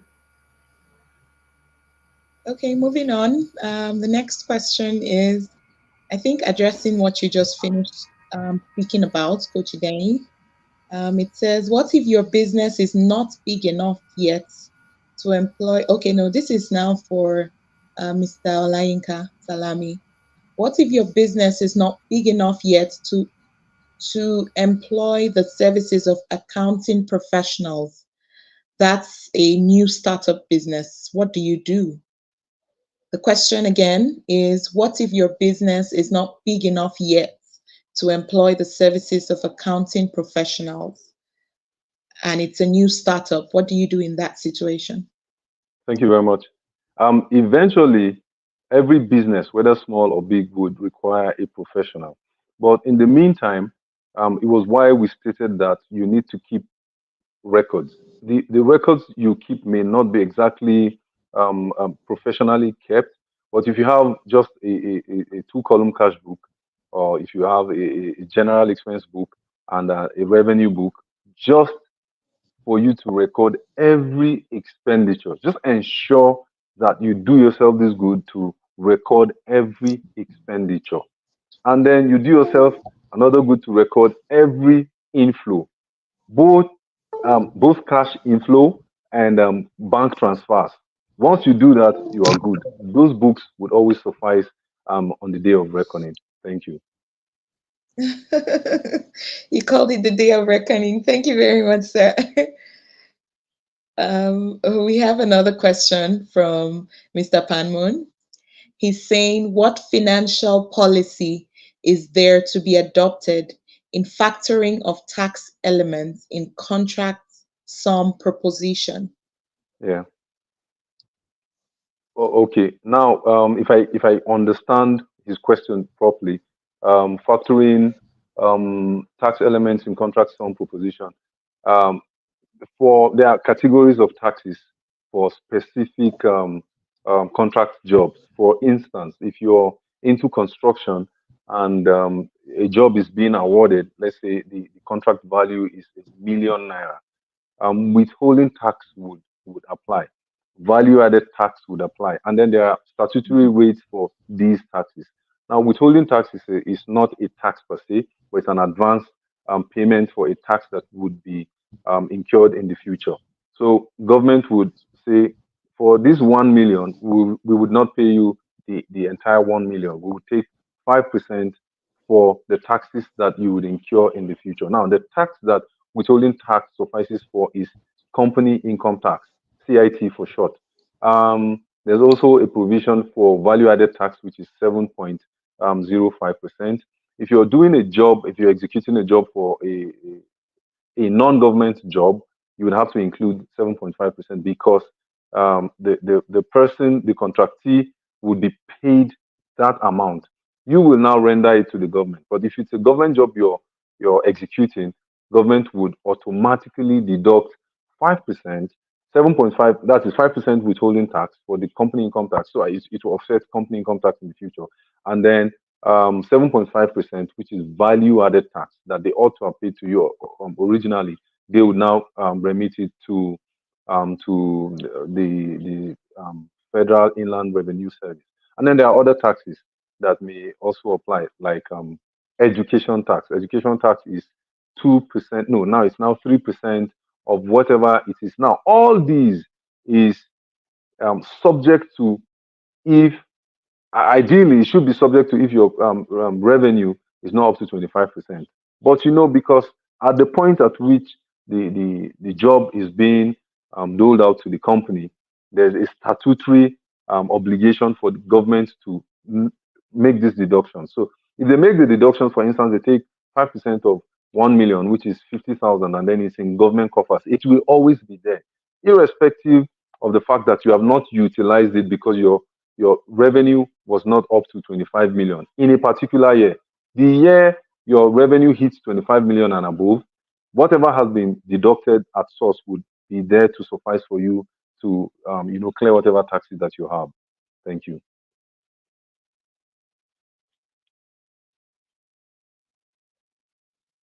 Thank you so much, sir. So much value today. We're really grateful to, we want to say a big thank you to Dr. Idenyi and also Mr. Olayinka Salami. Thank you for gracing us with your presence and with so much wisdom. We've come to the end of Leverage 2024 Day 2. Mr. Abel may have a thing or two to say before we close for today. All right, let's thank all our participants. You've stayed true. I know that some might have some power issues, network issues, but you stayed true till the end, and that's commendable.